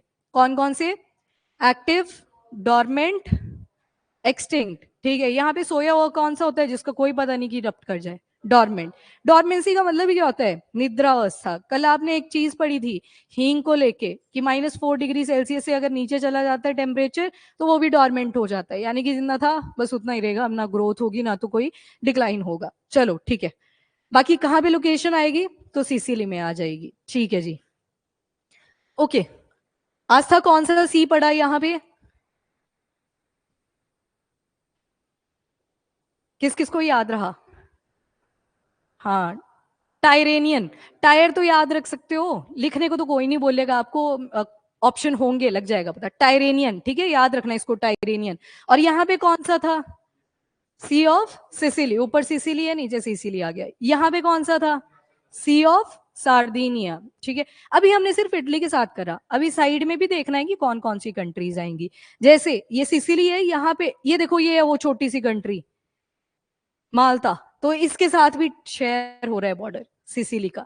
तो इस तरह से भी देखना पड़ता है, पर भी हमने क्या किया, जो इटली के साथ अटैच था उसको हमने रीड कर लिया। मैप तो बहुत बड़ा है, जब क्लासेस होंगी तो एक ही दिन में एक कॉन्टिनेंट कवर करवाया जाता है। छोटा होगा तो आपको पहले से पता होनी चाहिए, ये करंट अफेयर के साथ चलना पड़ता है, ठीक है। चलो, बाकी कैपिटल क्या आएगी इटली की? और अगर नेपल्स आपसे पूछ लिया जाए कहाँ पे है, नेपल्स लोकेशन है एक, वो भी इटली में ही है, मैप पे है यहाँ पे, ये देख लो, ये नेपल्स। यहाँ पे भी वॉल्केनोस न्यूज में आते हैं, तो नेपल्स है। इसके अलावा ऊपर जाओगे तो वेटिकन सिटी है। वेटिकन सिटी पोप के कॉन्टेक्स्ट में आप सुनते रहते हो, स्टोरी भी आई थी वेटिकन सिटी की कि क्यों इतना रिलीजियस ये कंट्री बन गया। सबसे छोटी कंट्री है, बहुत कम एरिया की, है ना। चलो ठीक है। विटामिन B9, हाँ जी ऑनलाइन, ठीक है। 2 लोगों को और निर्वाणा प्राप्त हो चुका है। निर्वाणा कौन से धर्म में आई थी टर्म? बुद्धिज्म। और जैनिज्म में क्या आई थी? मतलब था तो निर्वाणा ही वो भी, पर बोलने का तरीका अलग था। जैसे हमारे 2 स्टूडेंट्स और हैं, उनको भी आया है, बाद में रिकॉर्डिंग देखेंगे तो उनको पता लग जाएगा। क्या थी? कैवल्य। कैवल्य जैनिज्म का निर्वाणा था, ठीक है। तो दोनों की टीचिंग्स अलग थी, डिफरेंट पाथवेज थे। ऐसा कौन सा मानता था कि किसी को नहीं मारना चाहिए चाहे नॉन लिविंग है? जैनिज्म, ठीक है, गुड। लो, इनके चक्कर में हमने देखो 2 पॉइंट्स डिस्कस कर लिया, है ना। ऐसे ही होता है। चलो, विटामिन B9, जिसमें हमने देखा था एक डेटा कि 41% जो अर्बन स्टूडेंट्स हैं गवर्नमेंट स्कूल्स के अंदर जा रहे हैं, वो सारे ही विटामिन B9 की डेफिशिएंसी से सफर कर रहे हैं। फॉलेट और फॉलिक एसिड सीधा सा स्टेट एग्जाम का होता है, मैच द फॉलोइंग में आता है। अगर मैं आपसे पूछूं कैल्सीफिरोल, बताओ ये कौन सी विटामिन हो सकती है? ठीक है, कैल्शियम आप कुछ हद तक ठीक बोल रहे हो। विटामिन कौन सी आएगी? नो। कौन सी है बोन्स के साथ? D, vitamin D. अरे विटामिन डी की वजह से अगर इसकी डेफिशिएंसी हो जाए तो रिकेट्स हो सकता है। रिकेट का मतलब है जो आपकी हड्डियां हैं वो पिलपिली होंगी। पिलपिली का मतलब है आप स्टैंड नहीं कर पाओगे, वो हार्ड नहीं होंगी, ऐसे फ्लेक्सिबल होंगी, कैसे चलोगे? तो रिकेट्स, है ना, उसी का नाम होता है कैल्सीफिरोल। जो आप विटामिन सी बोल रहे हो उसका क्या है? हाँ, उससे स्कर्वी होती है और एस्कॉर्बिक एसिड। हाँ ठीक है। विटामिन ए का क्या है? वेरी गुड, आंख के अंदर रेटिना होता है तो उसी के नाम पे पड़ा है रेटिनॉल। चलो नेक्स्ट। अच्छा, एक विटामिन B12 भी होती है। B12 भी पढ़ी है एक दिन हमने, पढ़ी है ना ये भी, साइनो कोबालामिन, क्योंकि इसके अंदर एक एलिमेंट होती है कोबाल्ट। तो कौन सी ऐसी विटामिन है जिसमें कोबाल्ट मिलता है? ऑप्शन में उस टाइम पे साइनो कोबालामिन नहीं लिखा होगा, वो विटामिन B12 ही लिख के देगा, नहीं तो आप नाम से ही पता लगा लोगे जिसका एक्टिव होगा उस टाइम पे, ये इधर तो लिखा है कोबाल्ट, तो वैसे नहीं देगा कभी भी क्वेश्चन। स्टेट में आएंगे ऐसे आपके, यूपीएससी बहुत कम पूछता है। नेक्स्ट आ जाओ, फंक्शन। डीएनए एंड आरएनए की प्रॉपर फंक्शनिंग रहे, फॉर्मेशन अच्छे से होते रहे। और आरएनए क्यों चाहिए होता है? तो प्रोटीन के मेटाबॉलिज्म के लिए चाहिए होता है, तो ये सारे इसका आ जाएगा। बाकी प्रेगनेंसी और फीटल डेवलपमेंट के लिए चला होता है। उसके अलावा अनीमिया अगर हो जाए विटामिन B9 की डेफिशिएंसी की वजह से, तो उस कंडीशन को क्या बोला था? Megaloblastic. Megaloblastic anaemia.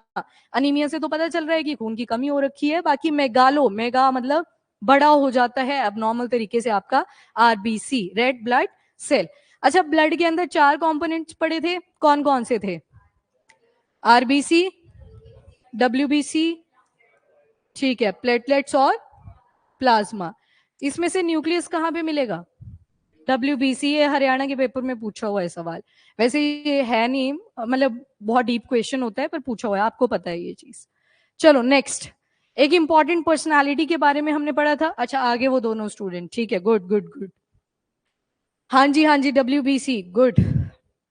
Ahilyabai Holkar जी के बारे में, जो पर्सनालिटीज होती हैं उसके क्वेश्चन मैंने आपको बताए थे। कई बार बर्थ डेट से पहले ही उनकी कंट्रीब्यूशन दे देगा, तो आपको बर्थ ईयर का एटलीस्ट आइडिया होना चाहिए। जैसे अहिल्याबाई होलकर जी क्यों न्यूज में थे? एक तो इनकी बर्थ एनिवर्सरी थी, और नंबर अगर देखोगे तो कौन सा था? 300 था, हाँ 300 था। और इसी वजह से prime minister Modi stamp release करते हैं, वो भी कितने की थी, 300 रुपए की थी। ठीक है, पोस्टल स्टैंप्स निकाली जाती हैं किसी को मतलब उनके कंट्रीब्यूशन के लिए ऑनर करने के लिए। ठीक है जी। बाकी महिला सशक्तिकरण महासम्मेलन यहाँ पे ऑर्गेनाइज करा गया था, खुद प्राइम मिनिस्टर ने भी ज्वाइन किया था। और नेशनल देवी अहिल्याबाई अवार्ड दिया गया उन विमेन आर्टिस्ट को जिन्होंने किन चीजों में कंट्रीब्यूशन दिखाया है, ट्राइबल, फोक और ट्रेडिशनल आर्ट्स में, मतलब आर्ट के बैकग्राउंड है। इसके अलावा एक स्कीम आपने देखी थी, Punya Shlok Ahilya Devi Holkar women startup scheme. Startup यानी कि ऐसी फीमेल्स जो अपना कोई स्टार्टअप शुरू करने चाहती हैं, एंटरप्रेन्योरशिप शुरू करना चाहती हैं, उनको फाइनेंशियल असिस्टेंस दी जाएगी। कितने की थी, 25 लाख। और कितना परसेंट रिजर्वेशन था बैकवर्ड क्लासेस के लिए, 25%। ठीक है, गुड। हाँ जी, ठीक है। बाकी ये स्टोरी है, स्टोरी से अब क्वेश्चन नहीं पूछे जाते। एक फोर्ट याद रख लेना, कुमेर फोर्ट, यहीं पे इनके हस्बैंड की भी डेथ हुई थी और उसके बाद सती नहीं हुए थे ये, क्योंकि इनके जो ससुर जी थे उन्होंने इनको मिलिट्री टैक्टिक्स सिखाए थे कि तू नहीं आगे चल के राज्य संभालना है। फिर उसके बाद लड़के को बिठा दिया था गद्दी के ऊपर और जो इनके देवर थे उनको भी साथ में बोल दिया कि तू नहीं असिस्ट करना है इसको आगे। तो दिस वॉज द स्टोरी। और बहुत ज्यादा डिवोटी थी टुवर्ड लॉर्ड शिवा। और यहाँ पे एक स्टोरी रह गई थी अपनी, वो थी ज्योतिर्लिंग्स को लेके। आज के टाइम पे कितने सुनते हो, 12। पर जो स्टोरी है वो कॉन्फ्लिक्ट हुआ था एक विष्णु के बीच में और ब्रह्मा जी के बीच में। तो उसको सॉर्ट आउट करने के लिए लॉर्ड शिवा आते हैं। उन्होंने बोला कि एक लाइट चमकेगी और जहां जहां पे लाइट चमकेगी आपने उसको पकड़ना है। ब्रह्मा और विष्णु दोनों निकल जाते हैं उसको पकड़ने के लिए। ब्रह्मा जी ने झूठ बोल दिया था और ब्रह्मा जी को लॉर्ड ऑफ क्रिएशन माना जाता है, जबकि विष्णु को प्रिजर्वेशन के लिए माना जाता है। ब्रह्मा जी आए, उन्होंने बोला मैंने पकड़ लिया लाइट जहां जहां पे पॉपअप हो रही थी। तो ओरिजिनली ये 64 ज्योतिर्लिंग्स हुआ करते थे, पर आज के टाइम पे आप 12 ही पढ़ते हो। जो स्पिरिचुअल बुक्स होती हैं उनके अंदर 64 भी बताए हुए हैं, वैसे 12 हैं। अब हुआ क्या, ब्रह्मा जी ने झूठ बोला, शिव जी को आ गया गुस्सा, तो उनको पनिशमेंट दी थी कि तेरी कोई भी पूजा नहीं करेगा। और आज के टाइम पे आपको पता है ब्रह्मा जी की पूजा नहीं करी जाती और विष्णु जी की ऑनेस्टी के लिए हर मंदिर के अंदर आपको विष्णु जी मिलते हैं। तो वो जो लाइट चमकाई थी लॉर्ड शिवा ने, उसी से नाम पड़ा था ज्योतिर्लिंगा। ठीक है, ज्योतिर रिप्रेजेंट लाइट। तो किसी ने बोला था पिलर ऑफ लाइट, तो ये वही मीनिंग उसका लिटरली ये था, स्टोरी ये थी ब्रह्मा और विष्णु जी के बीच में जो कॉन्फ्लिक्ट हुआ था। बाकी और डिटेल में अगर आपको जानना है, पेपर से उसका कोई लेना देना नहीं है, अपने इंटरेस्ट के लिए आप पढ़ सकते हो। ठीक है, बहुत लंबी चौड़ी स्टोरी है और भी, कहाँ कहाँ जा रहे थे, कैसे कैसे लाइट आ रही थी, तो डायरेक्शन यहाँ पे इंपॉर्टेंट नहीं है। चलिए जी नेक्स्ट। और अहिल्याबाई होलकर जी से ही एसोसिएटेड साड़ीज भी थी, महेश्वर और इंदौर, जिनको जीआई टैग भी मिल रखा है। जीआई टैग का इंट्रोडक्शन कौन से ईयर में हुआ था, 1999। कितने साल के लिए वैलिड रहता है, क्या दोबारा से रिन्यू होता है, यस। क्या पैरामीटर्स है, जिस पे जीआई टैग मिला था, जिस कंडीशन में मिला था, अगर वैसी ही मेंटेन्ड है तो फिर जीआई टैग मिल जाता है। ठीक है, गुड है। बैरक्तर, यहाँ पे एक ही चीज पढ़ेंगे अभी, कौन सी कंट्री का है, तुर्की का। किसने लिया था, पाकिस्तान ने, और इंडिया वालों ने इसको धोया था। ठीक है, हमारा भी काफी लॉस हुआ है वॉर के अंदर, क्योंकि war as CDS said Shangri-La dialogue में कि बिना डिस्ट्रक्शन के कोई भी वॉर नहीं होती है। तो वो तो चलो पॉलिटिशियन होते हैं जो ऐसे चमका देते हैं कि कोई भी लॉस नहीं हुआ है, उनको तो अपना देखना होता है, तो दैट्स अ डिफरेंट स्टोरी। बेरख्तर, उसी के साथ एक और वर्ड बोला था, सोंगर। सोंगर किसका है, ये भी तुर्की का है। और अगर आपने यूपीएससी का पेपर देखा, सिर्फ एक टेक्निकल क्वेश्चन था यूएवीज को लेके, ड्रोन्स की डेफिनेशन जिसमें आई थी, बड़े फंक्शन को लेके पूछ लिया गया था। बाकी टू द पॉइंट ही थे, कंट्री का नाम था सामने और जो टेक्नोलॉजी थी उसका नाम दे रखा था। ठीक है, तो बेसिक ही आता है। बेरख्तर आपको तुर्की का याद रखना है। बाकी ये medium altitude long endurance drone है, एक तरह का यूएवी है। और क्या याद रखोगे इसमें, लो कॉस्ट छोड़ो। रेंज 300 किलोमीटर तक की है। कितनी देर तक ये हवा में रह सकता है, तो 27 घंटे, यानी कि एक दिन और 3 घंटे। ठीक है, ये ऑनलाइन। ठीक है, तीनों स्टूडेंट वापिस आ गए। ठीक है, गुड है। चलो, इसमें बस इतना ही था। ये स्पीड वगैरह आप स्किप कर सकते हो, इतना डेप्थ में आपसे नहीं पूछा जाएगा, वो अपनी कंट्री का जो होता है उसके बारे में पूछा जाता है। ठीक है, now next is Neolithic age. तो स्टोन एज जब आप पढ़ते हो, कौन सा आता है, होलोसीन। होलोसीन पढ़ लिया ना ये हिस्ट्री में अब, तो होलोसीन वाला टाइम पीरियड आता है जब इंसान बोलने शुरू लग गया था करने। जैसे प्लिस्टोसीन में क्या था, Palaeolithic, P for Palaeolithic, P for Pleistocene, वैसे याद रख लेना इसको। तो उस टाइम पे तो आवाजें निकालता था इंसान, ज्यादा बोलता थोड़ी था उस टाइम पे, वर्ड्स नहीं थे प्रॉपर। देखी तो होंगी कौन सी साउंड निकालते थे, ठीक है ठीक है, पेड़ पे ऐसे लटकते लटकते। चलो, नियोलिथिक, नियो का मतलब है न्यू और लिथ मतलब स्टोन, और आगे वर्ड एज लग गया ना पता। अब एज सबसे छोटी यूनिट होती है, वो एक एरिया को रिप्रेजेंट कर रही है कि एक टाइम पीरियड ऐसा भी था। तो एज जो होती है वो शॉर्टर पीरियड के लिए होती है। वहीं पे इयॉन क्या था, सबसे बड़ी यूनिट थी। ठीक है, तो ये डिफरेंसेस आ जाते हैं। बाकी यहाँ पे क्या मिला था कि ये जो पत्थर है ये कन्याकुमारी में मिला था, और यहाँ पे नियोलिथिक टाइम पीरियड के लोग अपने वेपन्स को घिसा करते थे ताकि वो और शार्प हो सके। माइक्रोलिथ कौन से स्टोन एज में आया था? माइक्रोलिथ, माइक्रो मतलब छोटा और लिथ मतलब पत्थर। Meso, M for meso, M for micro. ठीक है, बाकी होलोसीन इपॉक है, ये इंपॉर्टेंट है, इसको याद रखना। बाकी आपको पता है अब जो लाइफ थी वो सेटल्ड हो चुकी थी, एक जगह से दूसरी जगह पे इंसान नहीं भाग रहा था, एग्रीकल्चर करने लग गया था, क्रॉपिंग करने लग गया था। एंड फर्टाइल क्रिसेंट आपने यहाँ पे पढ़ा था, फर्टाइल एरियाज, क्योंकि जो नियोलिथिक कल्चर था वो डायरेक्टली इंडिया में तो नहीं आया था, पहले ही कहीं कहीं पे आना शुरू हो गया था। कौन से पार्ट थे वो? इसराइल वाला पार्ट, इसराइल के ऊपर क्या था, लेबनान, यहाँ पे क्या था, सीरिया, यहाँ पे आता है जॉर्डन, उसके अलावा इराक, और आगे आ गया ईरान भी था, ईरान नहीं था, बस इराक था, और एक यहाँ पे पैलेस्तीन वाला एरिया, क्योंकि पहले तो पैलेस्तीन ही था, अब लिखना पड़ता है इसराइल। याद है ना, ये फर्टाइल क्रिसेंट याद रखना है। फर्टाइल मतलब यहाँ पे जो धरती जमीन थी वो बहुत ज्यादा उपजाऊ थी। ठीक है, आज के टाइम पे तो डेजर्ट भी मिल जाते हैं, चेंजेस बहुत हुए हैं विद टाइम। ठीक है, okay next, alcohol Neolithic time period पे आपको प्रोड्यूस होता हुआ दिखा है।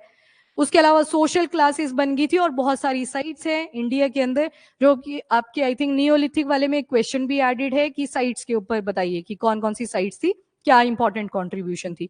आंसर लिखना शुरू किया अब में किसी ने? और सचिन ने किया अभी। ठीक है, बाकी ले सकते हैं अपना टाइम, जिन्होंने एग्जाम देना है उनके ऊपर कोई ऑब्लिगेशन नहीं है, बाकी ऑनलाइन तो कर ही दिया है शुरू। चलो एसडीजीज आगे करें रिवाइज फटाफट से। ठीक है, सचिन बताएंगे एसडीजी नंबर 13, ऑनलाइन फटाफट से लिखेंगे। क्लाइमेट एक्शन, ठीक है। SDG number 8, growth, decent work and economic growth. Kanav बताएंगे एसडीजी नंबर 11, 11, 11 को पता है कैसे याद रखना है? जैसे 11 को एंजल नंबर बोल देते हैं। हाँ, तो जैसे सस्टेनेबल डेवलपमेंट गोल्स ही पढ़ रहे हो तो 11 में भी क्या है, सस्टेनेबल सिटीज एंड कम्युनिटीज, वो सस्टेनेबल वर्ड याद रख लेना। ठीक है, गीता बताएगी क्लीन वाटर एंड सैनिटेशन कौन से नंबर पे है? आस्था 6, ठीक है, याद रखना है इसको। नितिन थर्ड पे क्या है? No, good health and wellbeing. Education किस पे है? 4 पे। 5 और 10 पे कौन बताएगा? अजितेश।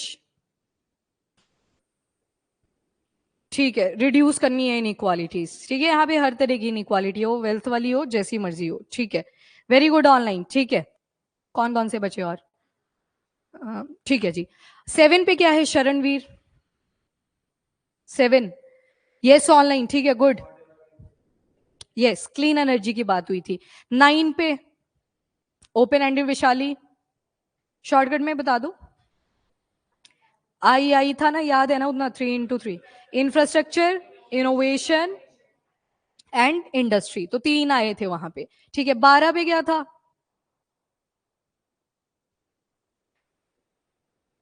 वो तो हो गया। हाँ जी ऑनलाइन, ये साथ था। यस, प्रोडक्शन और कंजप्शन एक रिस्पॉन्सिबल तरीके से करनी है। 14-15 हमने देख लिया। 16 पे क्या था? Peace, justice, strong institution. और 17 पे पार्टनरशिप। 1 पे क्या था? No poverty, 2 0 hunger. ठीक है, डन है, याद है ना सभी को, बचा तो नहीं कोई? ठीक है। 7 पूछ लिया था, हो गया। हाँ आपसे पूछा था, ठीक है, अफोर्डेबल एंड क्लीन एनर्जी। ठीक है जी, यस ऑनलाइन। ठीक है, वेरी गुड। चलो नेक्स्ट आ गया आपका फिजिकल फुस्कल डेफिसिट आया। ठीक है, यहां से पहले आप मुझे ये बता दो एराल सी के साथ कौन कौन कितनी कंट्रीज थी? हाँ जी सचिन, कौन कौन सी? और कजाकिस्तान। ठीक है, ऊपर कौन सी थी नॉर्थ में? नो, कजाकिस्तान थी। मेजोरिटी ऑफ द हिस्सा एराल सी के साथ कजाकिस्तान का ही है। ठीक है, और नीचे की तरफ थोड़ा सा उज्बेकिस्तान का है। तो आपसे ऐसे डायरेक्शन पूछ ली जाए तो साउथ में सिर्फ एक ही आएगी विच इज उज्बेकिस्तान, बाकी में सारे में क्या फैला हुआ है, कजाकिस्तान वाला एरिया। ठीक है, याद रखना उसको। ओके, मेडिटेरियन डन है, कैस्पियन सी सामने आता है अब आपके। ओके, कौन बताएगा? हैंड रेस, कैस्पियन सी के साथ हैंड रेस करने, आराम से दिमाग में सुन लो, सोच लो, और ऑनलाइन वाले जल्दी से आंसर लिखेंगे। शॉर्ट नहीं लिखना है, सारे कंट्रीज के नाम लिखो। हाँ जी आस्था।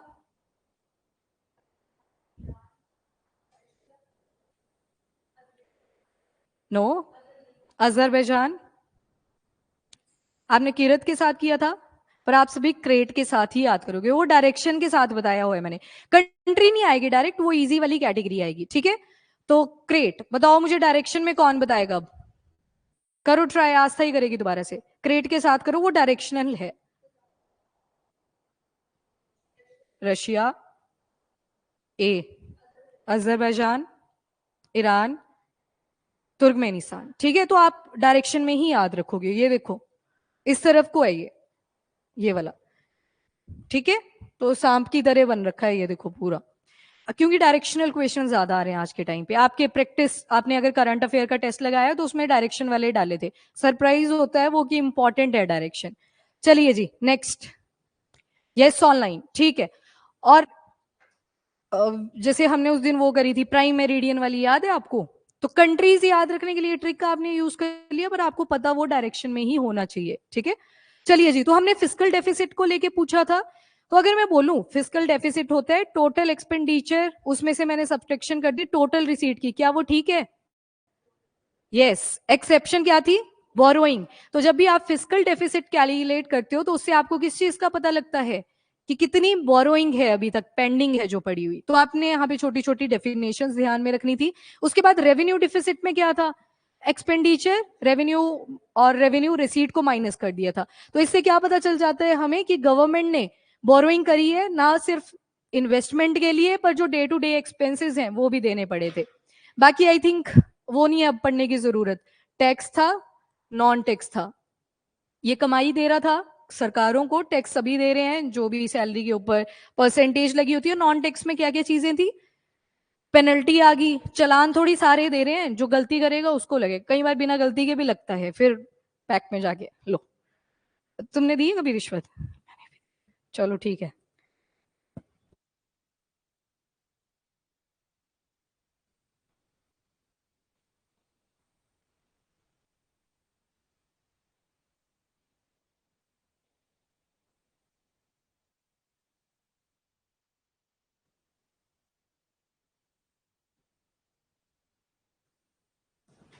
चलो, फिर उसके बाद फिस्कल डेफिसिट में हमने देखा कि बोरोइंग्स आ जाएंगी। नेक्स्ट आपने देखा प्राइमरी डेफिसिट। प्राइमरी डेफिसिट में किसको सब्ट्रैक्ट किया था? इंटरेस्ट पेमेंट, क्योंकि जब आप लोन उठाते हो तो एकदम से आपको इंटरेस्ट पे नहीं करना होता, तो पिछले वाला पहले चुकाना पड़ता है, नया वाला तो बाद में चुकाएंगे। तो ये प्राइमरी डेफिसिट था। तो चलिए जी, ये था आपका जीडीपी का 4.7% रहेगा, उसके ऊपर एनालिसिस थी। ये देखो, जब हमने पहले पढ़ा था तो 25 बेस पॉइंट थे, पर यहाँ पे हम ये बेस पॉइंट को अभी छोड़ देते हैं, हमने मॉनेटरी पॉलिसी कमेटी करी थी। बताओ फिर जल्दी जल्दी से कितने मेंबर्स आएंगे विशाली? 6। कॉम्पोजिशन, बाकी चुप। फर्स्ट में इसको ना हमेशा ऐसे तीन तीन में डिवाइड कर लो। तीन आपको पता है कौन से आएंगे? जो गवर्नमेंट ऑफ इंडिया को रिप्रेजेंट करेंगे, इसको साइड में करो। ये हो गया, अगले तीन याद रखने हैं, बताओ। गवर्नर, डेप्यूटी गवर्नर, और एक नॉमिनेटेड किसने किया? आरबीआई बोर्ड ने किया। ठीक है, और कोरम कितना होता है एमपीसी का? कोरम मतलब मिनिमम मेंबर कितने होने चाहिए मीटिंग में? 4 होने चाहिए। गीता 4 है, 3 बोले ना? हाँ 4 है उसमें। और 4 में से कंपल्शन क्या थी? कि गवर्नर तो होने ही चाहिए, पर अगर इन केस ना हुए, तबीयत खराब होगी, तो डेप्यूटी गवर्नर होने चाहिए। और ऐसी सिचुएशन में जाए वो भी नहीं है तो फिर रुक लो एक दिन, अगले दिन मीटिंग रख लेना, वो वाली सिचुएशन है। 6 तो मेंबर है टोटल। एंड कोरम के बाद आपने देखा था और क्या था इसमें? हाँ, पहले वाला क्या नाम हुआ करता था जिसको बाद में रिपील कर दिया था 16 में? Technical advisory committee. कौन सा सेक्शन? फाइनेंस एक्ट 2016 के तहत आरबीआई एक्ट 1934 में ऐड किया गया था, 45 जी बी। ये स्टेट एग्जाम के लिए अभी भी रेलिवेंट क्वेश्चन है। ठीक है जी, बाकी ये स्टेट्यूटरी है, एग्जीक्यूटिव है? स्टेट्यूटरी है, एक्ट पास किया हुआ है। आरबीआई कौन से ईयर में एस्टेब्लिश हुआ था? 1935, ठीक है जी, गुड है। बाकी क्या काम होता है एमपीसी का? रेपो रेट को सेट करना और इन्फ्लेशन को टारगेट रेंज में रखना, ठीक है। सचिन, इन्फ्लेशन टारगेट रेंज क्या है? इन्फ्लेशन टारगेट रेंज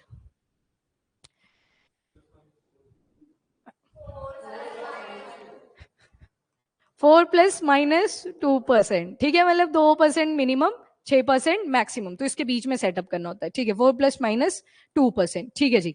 और ये आपने कर लिया हुआ है। बाकी एक्सटर्नल मेंबर्स को भी बुलाया जाते हैं जिनका टेन्योर लगभग 4 साल के लिए रख देते हैं, पर बीच में जाना चाहें तो उनके ऊपर कोई बाउंडेशन नहीं होती। अच्छा, यस नो में आंसर करेंगे। जो भी डिसीजन निकल के आएगा एमपीसी का, क्या वो बाइंडिंग होगा आरबीआई के ऊपर? ठीक है, यस है, ठीक है, good. Okay, in case 4 member है मिनिमम कोरम के अंदर, तो उसमें हो सकता है 2 वोट इधर गए, 2 वोट इधर हुए, टाइप हो जाएगा। तो उस वोट को क्या बोलते हैं जो डिसाइड करेगा? Casting vote. कौन करेगा उस कास्टिंग वोट को? गवर्नर करेगा, ठीक है, ठीक है, यस ऑनलाइन, वेरी गुड, यहाँ पे भी एक्टिव है, गुड है। ओके, नेक्स्ट चलो। बाकी यहां से आपने 2 टर्म्स अभी तक करी हैं, एक है कैश रिजर्व रेशो और दूसरा है बैंक रेट में आना था वो रेपो रेट वाला, रेपो रेट कर लिया, आगे है वो आर्टिकल लगा हुआ। देन आपने फाइटोप्लैंक्टन्स के बारे में पढ़ा था कि इंडस्ट्री के यूसेज की वजह से आयरन का कंटेंट पानी के अंदर अब ज्यादा होने लगा है, जिस वजह से ये जो छोटे छोटे प्लांट्स होते हैं ये इम्पैक्ट हो रहे हैं, और ये पूरी की पूरी फूड चेन को कंट्रोल करते हैं किसी भी वाटर बॉडी के अंदर। ये मेंस में आपके लिए रेलिवेंट क्वेश्चन रहेगा। हम यहाँ पे थोड़े से पॉइंट्स देख लेते हैं, जैसे यूट्रोफिकेशन लिखा हुआ है। यूट्रोफिकेशन का क्या मतलब था? जल्दी से बताओ, लगाओ जोर दिमाग पे, शैवाल से रिलेटेड था, अब बताओ। जब नाइट्रेट और फॉस्फेट के कंपोनेंट इंक्रीज कर जाते हैं आपकी वाटर बॉडी के अंदर, तो वो जो एक्वेटिक लाइफ होती है उसको प्रॉपर तरीके से ऑक्सीजन नहीं सप्लाई हो पाती, ना तो सनलाइट होती है क्योंकि वो ऊपर ही ट्रैप हो जाता है, तो याद रखिएगा उसको। बाकी फाइटोप्लैंक्टन अपना खाना कैसे बना रहे हैं? तो जो पानी के अंदर नाइट्रेट, फॉस्फेट, सल्फर वगैरह प्रेजेंट था उनका यूज करके, पर अगर एक्सेस में हो रहे हैं तो सारा भी यूज नहीं कर पाएंगे क्योंकि सनलाइट भी तो चाहिए थी, अब सनलाइट ही नहीं अवेलेबल है। बाकी ये भी फोटोसिंथेसिस करेंगे। डायटम्स पढ़े थे, ये देखो एक फोटो लेके आई हूं आज तुम्हारे लिए, इस तरह से चमकते हैं ये। बाकी साइंस वालों ने देखा है ये कभी? बताओ फिर कौन सा होता है रेड का? गोनियोलिक्स, गोनियोलिक्स, ये रेड टाइड्स कॉज करते हैं। ऑनलाइन आप भी फटाफट से ये नोट कर लो अपनी नोटबुक पे कहीं पे, गोनियोलिक्स है और इसको नॉक्टिल्यूका बोलते हैं। वैसे साइंस में करते हैं हम इसको, वहां पे लिखा होता है ये गोनियोलिक्स और नॉक्टिल्यूका। यस, एल्गल ब्लूम ही यूट्रोफिकेशन को बोलते हैं, एल्गल ब्लूम, ठीक है। ये स्कॉनियोलक्स और नॉक्टिल्यूका, ठीक है। बाकी डाइनोफ्लैजेलेट, फ्लैजेला, जिसमें छोटा सा हेयर लाइक स्ट्रक्चर होगा पीछे जो उसको मूवमेंट में हेल्प करता है। अब देखो ये माइक्रोस्कोपिक होते हैं, तो यहाँ पे कितना नंबर होगा इनका जो आपको आंख से दिखाई दे रहे हैं, ठीक है। और जब ये मर जाते हैं तो इसके बाद ये बहुत खुरदरे से होते हैं, तो इनको पॉलिशिंग वगैरह की चीजों में भी यूज किया जाता है, डायटमेशियस अर्थ बोल देते हैं उसको। चलो ये देखो, ये ब्लू कलर का, ये हैदराबाद वाली कोस्ट पे आप देखो, हैदराबाद बोल दिया, वी से कौन सी है? विशाखापट्टनम, विशाखापट्टनम कोस्ट जो है वहां पे ये बहुत देखने को मिलते हैं नॉक्टिल्यूकास। और जब भी आता है तो द हिंदू बहुत बड़ी पिक्चर लगा के देता है इसकी, काफी सुंदर लगता है देखने में। चलिए जी, नेक्स्ट, इकोलॉजिकल सिग्निफिकेंस क्या है? तो अर्थ का जो ऑक्सीजन है उसको मेंटेन करके रखना, और कार्बन की कंजप्शन 50% इसी की है, तो ऑक्सीजन की प्रोडक्शन भी कितनी होगी? 50%, क्योंकि जितने मॉलिक्यूल जाते हैं उतने ही प्रोड्यूस होके आते हैं। बाकी जू प्लैंक्टन, जो छोटे छोटे एनिमल्स होते हैं उनके लिए फूड होता है फाइटो प्लैंक्टन। फाइटो का मतलब प्लांट, और प्लैंक्टन का मतलब ऑर्गेनिज्म। जू प्लैंक्टन, जू में क्या होते हैं? एनिमल्स, तो जू मतलब एनिमल और प्लैंक्टन मतलब ऑर्गेनिजम्स। यस ऑनलाइन, ठीक है, गुड गुड गुड। नेक्स्ट, कृषि निवेश पोर्टल को लेके हमने पढ़ा था, अभी हम सिर्फ ये देखेंगे इसका पर्पस क्या था। एग्रीकल्चर में इन्वेस्टमेंट करनी थी, 17 फ्लैगशिप स्कीम्स थी जिनको अब मर्ज कर दिया गया है इस पोर्टल में। और सारी इंफॉर्मेशन कहाँ पे मिल जाएगी आपको? एक ही डिजिटल प्लेटफॉर्म के ऊपर, दैट इज कृषि निवेश पोर्टल। आपने मिनिस्ट्री ध्यान में रखनी है, ministry of agriculture and farmer welfare. 3 terms लिखी हैं। फार्मर कौन से सेक्टर में आएगा? प्राइमरी, सेकेंडरी या टर्शरी? प्राइमरी, ये किस में आएंगे? Tertiary, entrepreneurship, services and industry किसमें आएगी? सेकेंडरी। तो तीनों सेक्टर इसमें इंटीग्रेट हो गए। नेक्स्ट, ये वाली स्कीम्स थी जिनको मर्ज किया गया था। चलो डन, ये तो हो गया आपका। ओके, नक्शा प्रोग्राम भी था, ये आई थिंक सर ने करवाया था, तो मैं इसको अभी उठा रही हूं यहां से। रूरल डेवलपमेंट का था ये, चलो इसको बाद में कर लेंगे, अभी टाइम हो गया। नहीं हुआ? हाँ, नहीं नहीं, थर्सडे को हुआ होगा। क्या होगी कैंसिल? अच्छा, हिस्ट्री नहीं है? एक मिनट, फिर तो मेरे लिए अच्छा हो गया ना, मैं थोड़ी छोड़ूंगी, ये तो बहुत अच्छा हुआ अगर। Hello everyone, has been completed, there will be no history. अरे वाह, मजा ही आ गया। जिसको जाना है वो जा सकते हैं, मैं थकाना नहीं चाहूंगी तुम्हें, मैं तुम्हारी खुशी नहीं छीनना चाहती। सेम ऑनलाइन आपकी हिस्ट्री क्लास नहीं है तो आप रुक सकते हो पूरी ईमानदारी के साथ, पूरा दिन कोई काम नहीं है आपको फिर, है ना? कहाँ कहाँ जा रहे हो फिर आज? घर जा रहे हो? घर जा रहे हैं सारे? नहीं जा रहे? आस्था नहीं जाएगी अब, घर जाया ही है, अभी लंबा टाइम लगा के आई थी। चलो फिर पढ़ लेते हैं। हाँ जी, ऑनलाइन कितने अभी तक हैं जो हमें पढ़ना है? थोड़ी देर, ज्यादा टाइम नहीं लगेगा वैसे, 15-20 मिनट ही लगेंगे, थोड़े आर्टिकल्स बचे हैं। वेरी गुड सचिन, ऐसी चीजों में एक्टिव होना चाहिए। सचिन ने बता दिया, नहीं तो मैंने तो बाइंड अप करवा दी थी क्लास। आ जाओ फिर पढ़ ही लेते हैं इसको भी। ठीक है जी, नक्शा प्रोग्राम करा था, ये वाला आर्टिकल किसके हुआ था? करा था? अच्छा अच्छा, सही नहीं हुआ था, चलो कर लेते हैं फिर। नक्शा प्रोग्राम, नक्शा किस चीज का बनता है? जमीन का।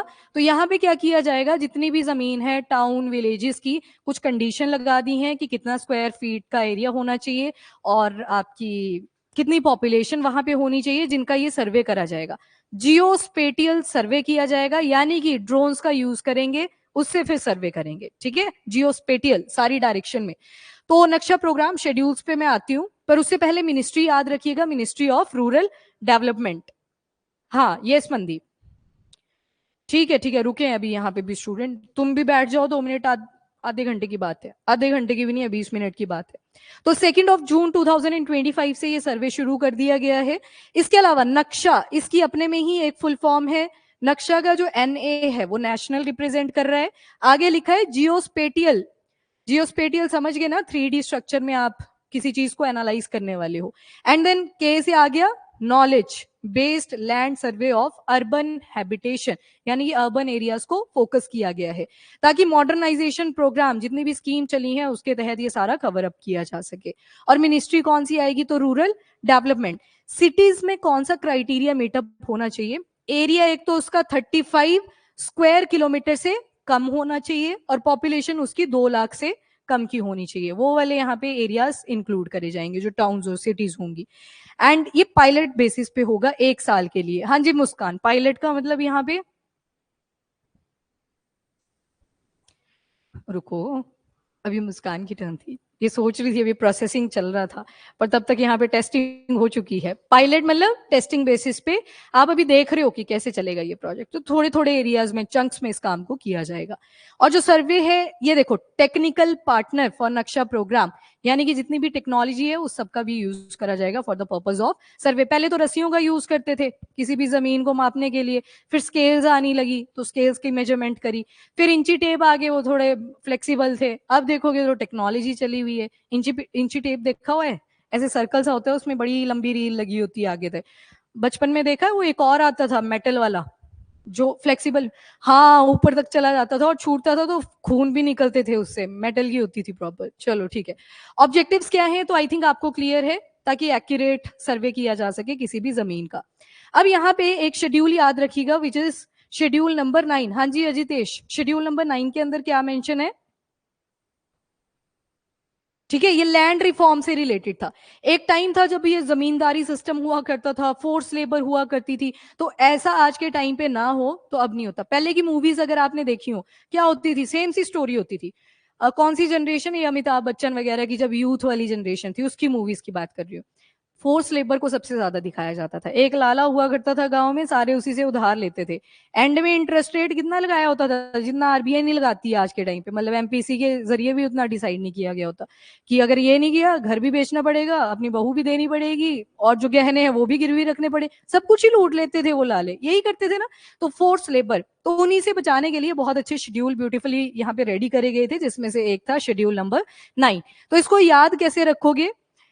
TEARS। अब सुनो, ये ट्रिक ना इतना ज्यादा पुराना है। जब वो शॉर्ट वीडियोस डालने शुरू करे थे मेरे, तो मैंने ना इस पे बनाई थी। अब मुझे क्या पता था कि जनता को ये भी बताना पड़ता है कि ये पुरानी है। मैंने भी जैसे पढ़ाते हैं वैसे पढ़ा दिया। वो 1 मिलियन तो टच कर ही गई, पर अब मैं देखती हूँ ना उसमें तो बच्चे लड़ रहे होते हैं, उन्होंने जिन्होंने मुझे बोला होता है कि इसने कॉपी किया है, कि फिर वो बोल रहे होते हैं कि नहीं, इस टीचर ने भी तो कॉपी किया था, वो तो ये पीपीटी भी कॉपी करता है। बच्चे ना बहुत बेले हैं, मैं टू बी ऑनेस्ट बताऊं। अगर पढ़ने का काम किया करो वहां पे। अब रिस्पॉन्स दे रहे हैं, काउंटर रिस्पॉन्स। पहले अगेंस्ट बहुत थे, अब सपोर्ट में बहुत ज्यादा होते हैं। तो ये जो टीयर्स ऑफ ओल्ड पीएम है, आपने सुनी है ये कभी पहले? कभी नहीं सुनी? चलो आपके लिए तो फिर नहीं है। टीयर्स ऑफ ओल्ड पीएम, ये ट्रिक पता है कब की है? ये आई थिंक 1980s के टाइम की है। तो जब मेरे फादर वगैरह ने सोचा था कि अब तैयारी तूरी नहीं करनी है, हम फोकस करेंगे सिर्फ करियर के ऊपर, वो बोलते हैं इतनी पुरानी ट्रिक है, ये बहुत पुरानी है। जैसे keep pot clean otherwise family got sick, वो भी बहुत पुरानी ट्रिक है, जब से वो हिंदी मीडियम से इंग्लिश मीडियम की तरफ शिफ्टिंग हुई थी। एमबीडी के अंदर दी होती हैं ये दोनों ट्रिक्स। एमबीडी यू नो, एक कुंजी आती है कि आपने अगर पूरा साल कुछ नहीं पढ़ा है, आप एमबीडी लास्ट में खरीद लो, उसमें ऐसे भी दे रखे हैं, पेपर भी दे रखे हैं, उसी से सवाल आएंगे बोर्ड के पेपर में। That is MBD. Full form क्या होती थी एमबीडी की? हम्म। हाँ, मुझे याद नहीं है, बस हम तो एमबीडी बोलते थे, फट जाता था बीच से ऐसे। हाँ, फिर उसके दो पार्ट्स बना देते थे। चलो, यहाँ पे आप पी और एम पढ़ चुके हो। पी से क्या था? पंचायत।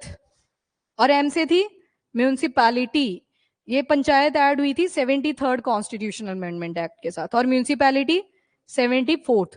ये शेड्यूल नंबर 11 है, ये शेड्यूल नंबर 12 है। कॉन्स्टिट्यूशन में ओरिजिनली कितने थे आपसे पूछ लिए जाए तो 8 तक ही थे। ये बाकी के सारे कैसे ऐड हुए हैं? अमेंडमेंट के जरिए। ठीक है, अभी जो आपने पढ़ा which is schedule number 9 land reform, ये कौन सी अमेंडमेंट से हुआ था? फर्स्ट फर्स्ट अमेंडमेंट से ये ऐड हुआ था। शेड्यूल नंबर 10, ये कौन से हुआ था? एंटी डिफेक्शन, यस, ये 52nd से हुआ था। यहां पे लिखा ना डी, डी रिप्रेजेंट करता है डिफेक्शन को। दल बदल, आया राम गया राम, सुना है आपने? पार्टियां चेंज करते थे, तो उसको रोकने के लिए एंटी डिफेक्शन लॉ लाया गया था। ये ऐड हुआ था आपका 52nd कॉन्स्टिट्यूशनल अमेंडमेंट एक्ट के जरिए। यस ऑनलाइन, ठीक है। शुरू से ही चलते हैं। टी से आती है टेरिटरीज, ई से आते हैं इमोल्यूमेंट्स, ए से आते हैं अफर्मेशन। अफर्मेशन हो गया, ओथ भी यहीं पे आती है। डिफरेंस आप करोगे अभी, कहीं बिलीव करते हैं रिलीजियस टेक्स्ट में, कुछ नहीं करते हैं, तो वहां पे वेरिएशन आ जाती है। आर से क्या आ गया? राज्यसभा की सीट्स, राज्यसभा सीट्स। एस से क्या आएगा? ये आ गया आपका, हाँ, जो रिजर्वेशन वाले हैं, एससी और एसटीज वाला। ओ से अदर शेड्यूल एरियाज, यस, कौन कौन थे? एटीएम स्क्वायर से याद करने को बोला था। असम, त्रिपुरा, बस ये बता दो मणिपुर आएगा कि नहीं आएगा? नहीं आएगा। हेल, यस, मिजोरम और मेघालय। याद रखने का तरीका बताया था। मणिपुर में ऑलरेडी इतने क्राइसिस चल रखे हैं, वो पड़े हुए हैं कि हमें भी रिजर्वेशन दे दो जो जनरल कैटेगरी है। तो अगर ये वाले रिजर्वेशन होती तो वहां पे लड़ाई ना होती। ठीक है, तो यहाँ पे मणिपुर नहीं है, बाकी की असम, त्रिपुरा, मेघालय, मिजोरम इसके अंदर एडेड है। एफ से क्या आ जाएगा? Federal structure. अरे decentralization of power, devolution of power. हाँ जी, कौन है? अच्छा, इधर ही बोला था क्लासरूम वाली से। कहाँ लगा था भाई ये, पता है आपको? इधर तो लाइब्रेरी में लगना है, अंदर वाले में। जाओ बताओ इनको फटाफट से, आओ भैया, रुकना 1 मिनट। अच्छा, ये सचिन को बताए, जाओ फटाफट से। ठीक है, एफ से आ गया federal structure, centre, state, local bodies. फिर आया ओ, ओ से क्या आएगा? ऑफिशियल लैंग्वेजेस कितनी है? 22। इसके भी अमेंडमेंट है, बाद में याद करेंगे। एल से क्या आ गया? Land reforms, schedule number 9। तो इसी सीक्वेंस में है टीयर्स ऑफ ओल्ड पीएम। ठीक है, यस ऑनलाइन, ठीक है जी, गुड है। चलो नेक्स्ट चलते हैं। एसडीजी तो आई थिंक अब डन है आपके। कृषि निवेश हो गया, ओके उसके बाद ये हमने क्रिस्टल कैस्केट वाला किया था, बुद्धिज्म से एसोसिएटेड है, 2300 साल पुराना है, पर एक्सकवेशन का अगर टाइम पीरियड बोला जाए तो 127 साल पहले शुरू किया गया था। क्या किया जाता है कैस्केट के अंदर, क्या रखते हैं, प्रेशियस चीजें रखी जाती हैं।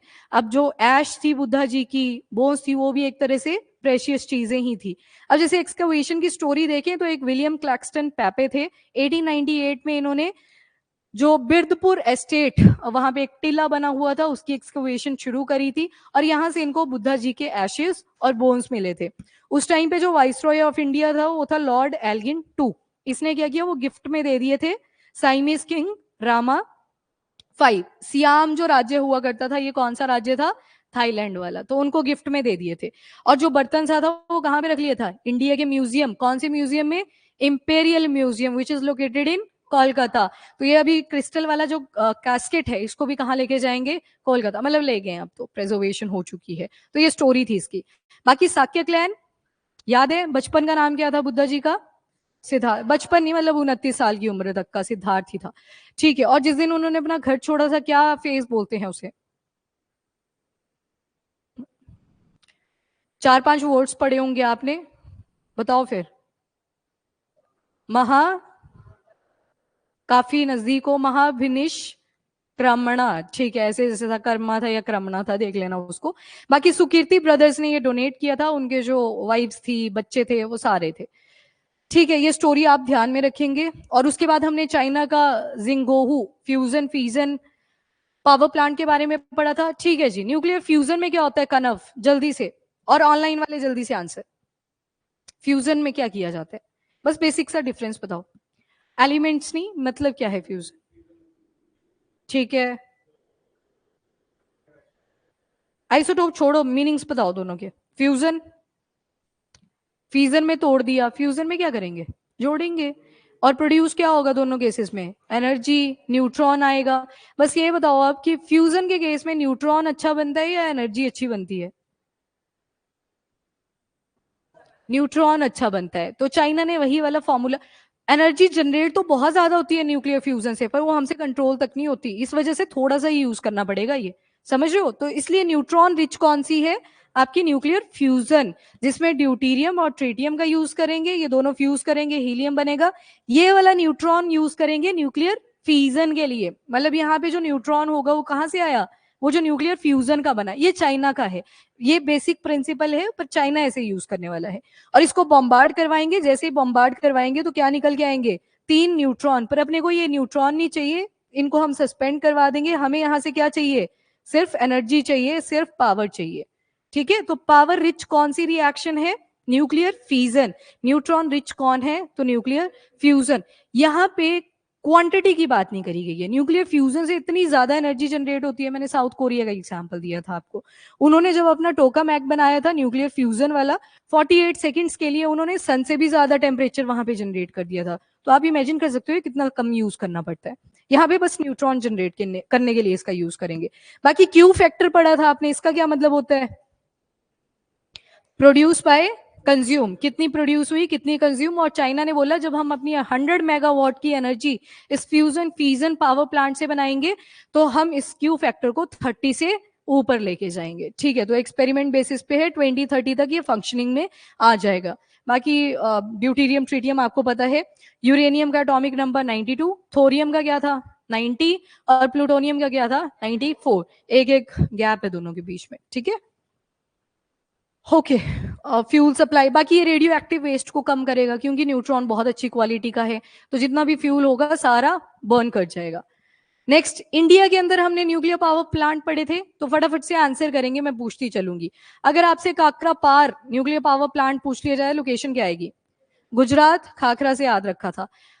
राजस्थान के अंदर कौन सा आएगा, Rajasthan atomic stage nuclear power station, या फिर उसी को रावत भट्टा भी बोला जाता है। तो R for Rajasthan, R for Rawatbhata. Kudankulam कहां पे आएगा, नीचे तमिलनाडु में, ठीक है। कर्नाटका में कौन सा था, कैगा।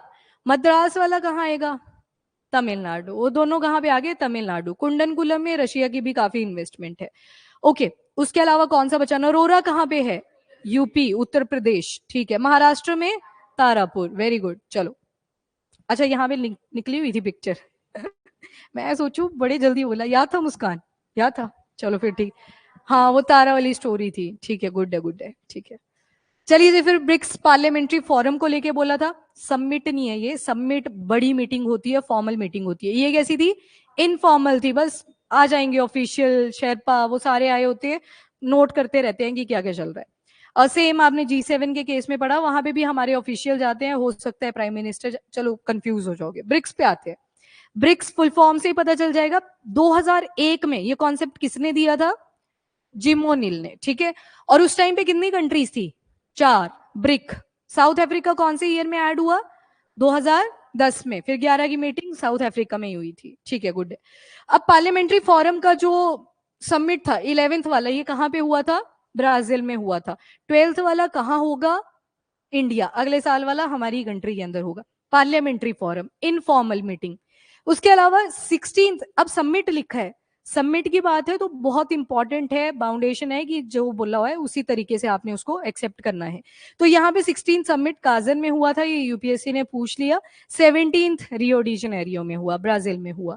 देन डिफरेंस आपको पता है, यहाँ पे एमपीज लेजिस्लेचर वो खुद जा सकते हैं, पर समिट में हमारे प्राइम मिनिस्टर जाते ही जाते हैं, तो डिफरेंस आ जाता है। बाकी 2015 से ये चलता रहे, ब्रिक्स पार्लियामेंट्री फोरम की बात हुई यहाँ पे। नेक्स्ट कंट्रीज याद रखेंगे आप, तो पहले तो ब्रिक्स की आ गई 5, फिर उसके बाद 2024 के जनवरी मंथ में ऐड हुई थी Egypt, Iran, Ethiopia, UAE.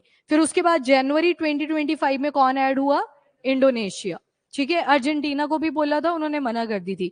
Saudi Arabia को भी बोला था, उन्होंने अपने मिलिट्री ऑफिशियल तो भेजे थे, पर ऐसा यस और नो नहीं करी है उन्होंने अभी तक, ठीक है।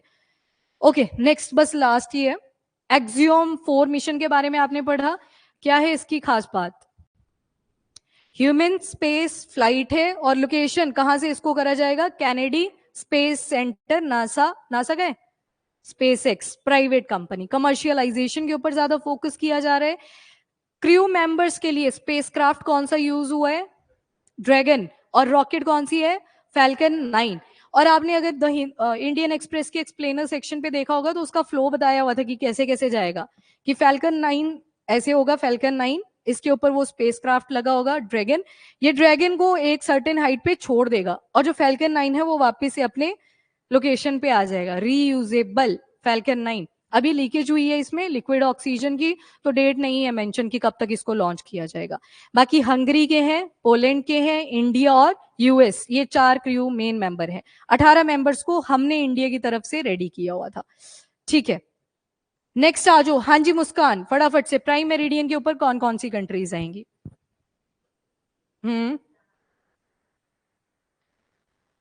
नहीं, तुम दोनों हंस रहे थे, अब पहले बात ही बताओ, बाकी बाद में पढ़ते हैं।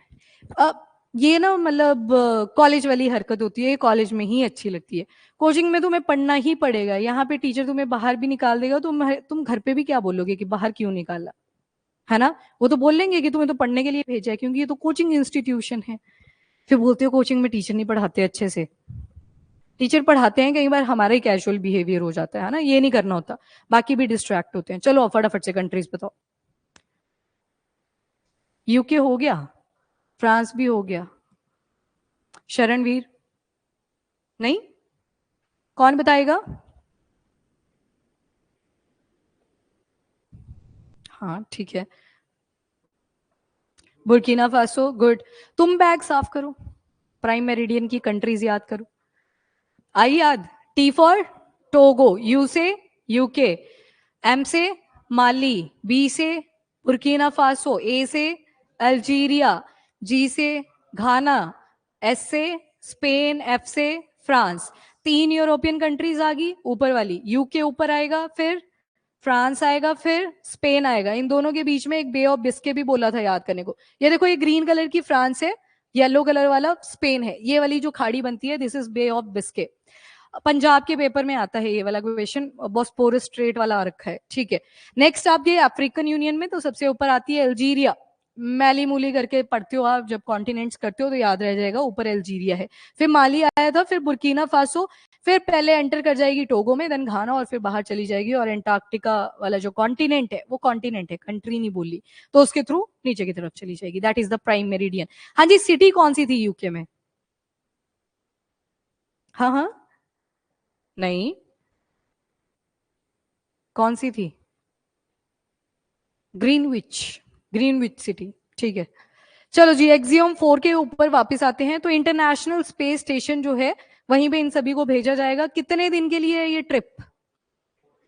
और पहले जो इंडियन थे, राकेश शर्मा जी का नाम याद रखना है। और उस टाइम पे कोलैबोरेशन किसके साथ थी? सोवियत यूनियन के साथ थी, क्योंकि अभी ईयर अगर आप नोट करो तो 1984 है, और सोवियत यूनियन से रशिया कब निकल के आया था? 1991, याद है ना? 15 कंट्रीज निकल के आई थी, लास्ट में पूछती हूँ, अभी रहने दो। फिर गगनयान मिशन की बात हुई थी यहाँ पे कि हमें अपना भी गगनयान मिशन कंडक्ट करवाना है। कितने फेजेस है? 3 फेजेस। फर्स्ट फेज में टेक्निकल चेक, सेकंड में रोबोट, रोबोट का नाम वयोमित्र, और फाइनली ह्यूमन स्पेस फ्लाइट रहेगी, ठीक है। इंटरनेशनल स्पेस स्टेशन की अगर बात करें, अच्छा ये हो गया। बाकी लो अर्थ ऑर्बिट में है, ये अपने को पता है, 400 किलोमीटर के डिस्टेंस पे है। मीडियम अर्थ ऑर्बिट होती है, geostationary earth orbit, then high earth orbit, वो सब आपको पता है। नेक्स्ट आ जो ड्यूरेशन एंड एक्टिविटी, वो आपने देख लिया, 14 दिन का है। आईएसएस की अगर बात करें तो ये 1998 में डिप्लॉय कर दिया गया था। क्यों करा गया था, क्या रीजन था? कि बार बार जाना पड़ता है, तो एक ही जगह पे लेबोरेटरी बना लेते हैं, वो स्पेस में ही बना ली, विच वॉज आईएसएस। इंडिया का भी है भारतीय अंतरिक्ष स्टेशन, जो अभी 2028 तक काम शुरू हो जाएगा, 35 तक बन जाएगा, मे बी ऐसे बोला हुआ है, बाकी देखते हैं। इसके अलावा डॉकिंग करवाई जाती है। डॉकिंग क्यों करनी जरूरी है? यस, कभी रिपेयर करनी पड़ जाए, फ्यूल खत्म हो जाए, क्रू मेंबर चेंज करने हो, तो उसके लिए डॉकिंग हमें आनी चाहिए। स्पेडेक्स हमने करवाया था। और जो आपकी आईएसएस है, इसमें नासा इन्वॉल्व था, रशिया इन्वॉल्व था, Japan, Europe, Canada, 2 orbit chamber थे। रशिया ने बोला हम अपना कमरा अलग रखेंगे, बाकी सारे एक कमरे में, मतलब बड़ा सा ड्राइंग रूम, और उनका एक रूम अलग से है रशिया वालों का, तो 2 ऑर्बिट्स है इसमें। नेक्स्ट, ड्रग्स को लेके आपने पढ़ा था, स्पाइनल मस्कुलर एट्रोफी, कौन से जीन के अंदर म्यूटेशन हुई थी? SMN1 gene. इसमें क्या होता है, जो मोटर न्यूरॉन है वो फंक्शन नहीं करती, तो आपको, अगर आपको भी पकड़ लिया, आप हाथ ही रिमूव नहीं कर पाओगे, बॉडी नहीं मूव करेगी ओवरऑल, क्योंकि रीढ़ की हड्डी है ही नहीं, ठीक है। SMN1 कौन सी दवाई है? रिजडी प्लैम। कहां से लेते हैं? तो स्विस की एक फार्मा कंपनी है, दैट इज रोशे। रोशे एक चॉकलेट भी होती है कोई, आ रहा है ना कुछ यार, रोशे ही है वो भी। हाँ, बड़ा अजीब सा, मेरे से बोला नहीं गया, मैं भी नहीं बोलूंगी। चलो, रोशे। तो यहाँ पे ये दवाइयां बहुत महंगी है, तो बर्डन इंक्रीज कर रहा है, रेयर डिजीज की कैटेगरी है। उसके अलावा सीएनएस के अंदर ब्रेन और स्पाइनल कॉर्ड आता है, सेंट्रल नर्वस सिस्टम जो बिल्कुल सेंटर में लाई कर रहा है, एंड दूसरा आता है आपका पेरिफेरल नर्वस सिस्टम, मतलब जो सेंटर वाले से नर्व्स निकल के आ रही हैं, that is peripheral nervous system. हाँ, एक सेक्शन आपने पढ़ा था, section 84 of Indian patent act 1970, जिसमें कंपल्सरी लाइसेंस के बारे में बात हुई थी। क्या पर्पस होता है कंपल्सरी लाइसेंस का?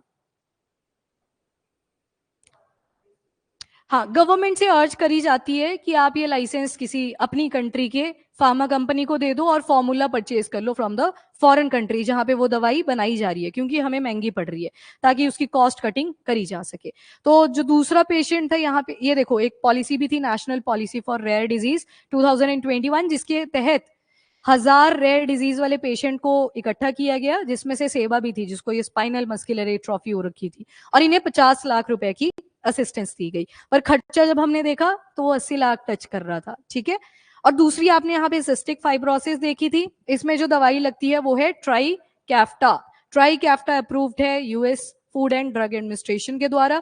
अर्जेंटीना से अगर इस दवाई को खरीदते हैं तो लगभग सस्ती पड़ जाती है, ठीक है, गुड है। बाकी यहाँ पे म्यूकस पिलो हो जाते हैं, CFTR जीन के अंदर म्यूटेशन होती है, तब सिस्टिक फाइब्रोसिस होता है। चलो, नाटको फार्मा कहाँ की है? ये दिल्ली वेस्ट है, दिल्ली वेस्ट है, और इसको एक अलाउ भी करा गया था कंपल्सरी लाइसेंस, किसके लिए था वो? कैंसर की थी, कौन सी थी? नेक्सावर, ठीक है, नेक्सावर के लिए। बाकी पिटीशन इनके लिए भी डली है कि जैसे डेसर्टिनिब है ल्यूकेमिया ब्लड कैंसर के लिए, उसके लिए कंपल्सरी लाइसेंस दिया जाए, यानी कि अभी तक मिला नहीं है। और सीटाग्लिप्टिन है डायबिटीज के लिए, ट्रास्ट्यूजुमैब है, ये ब्रेस्ट कैंसर के लिए है, तो इनके लिए अभी तक कंपल्सरी लाइसेंसेस नहीं मिले हैं। चलो 6 लोग ही गए हैं छुट्टी पे, तो मतलब ठीक है, रिवीजन करना चाहते हैं बाकी बच्चे, आप भी जा सकते हो। कोई है तो नहीं ऐसा थक गया, पूरा दिन सोना ही है, वैसे अभी जाके सो जाएगा, मैम ने 3 घंटे की क्लास ले ली, हमें सोना पड़ेगा, सो जाना, कोई चक्कर नहीं। ऐसे होता है ज्यादा अच्छे से डाइजेस्ट हो जाएगा, या तो भूल जाओगे सारे या तो डाइजेस्ट हो जाएगा, दो ही पॉसिबिलिटीज होती है। ओके, नेक्स्ट आपने किया था इंडिया और सेंट्रल एशिया का डायलॉग हुआ था, जिसमें से आउटकम्स आपके मेंस के लिए काफी रेलिवेंट थी। सबसे पहले सेंट्रल एशियन कंट्रीज कौन बताएगा, हैंड रेस, ऑनलाइन वाले फटाफट से लिखेंगे। सचिन,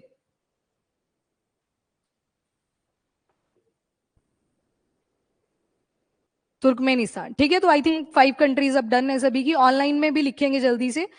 2019 में ये शुरू हुआ था समरकंद से, कहां पे आएगी लोकेशन, समरकंद, अजबेकिस्तान, बाबर का नहीं सुना नाम, समरकंद से तो शुरू हुई थी कहानी। चलो ठीक है, बाकी 5 कंट्रीज आपको याद है, इंडिया को इंक्लूड करके टोटल 6 कंट्रीज आ जाएंगी। सारे सेक्टर्स की बात करी गई है, आईटी हो, ट्रेड हो, हर चीज के बारे में बात करी गई। सबसे पहले टेररिज्म में कोऑपरेशन, क्योंकि इंडिया के अंदर पहलगाम अटैक हुआ था, और सेंट्रल एशियन कंट्रीज के ही जब इंडिया की तरफ को आते हैं तो बीच में वो पाकिस्तान बैठा हुआ है, तो इस कॉन्टेक्स्ट में टेररिज्म के बारे में बात हुई कि यूनाइटेड नेशन को बोला जाए कि इन टेररिज्म रिलेटेड कन्वेंशन के ऊपर और ज्यादा स्ट्रिक्ट तरीके से काम लिया जाए। रेयर अर्थ और क्रिटिकल मिनरल्स के ऊपर बात हुई, what was the difference between critical mineral and rare earth mineral, कौन बताएगा, शिखा।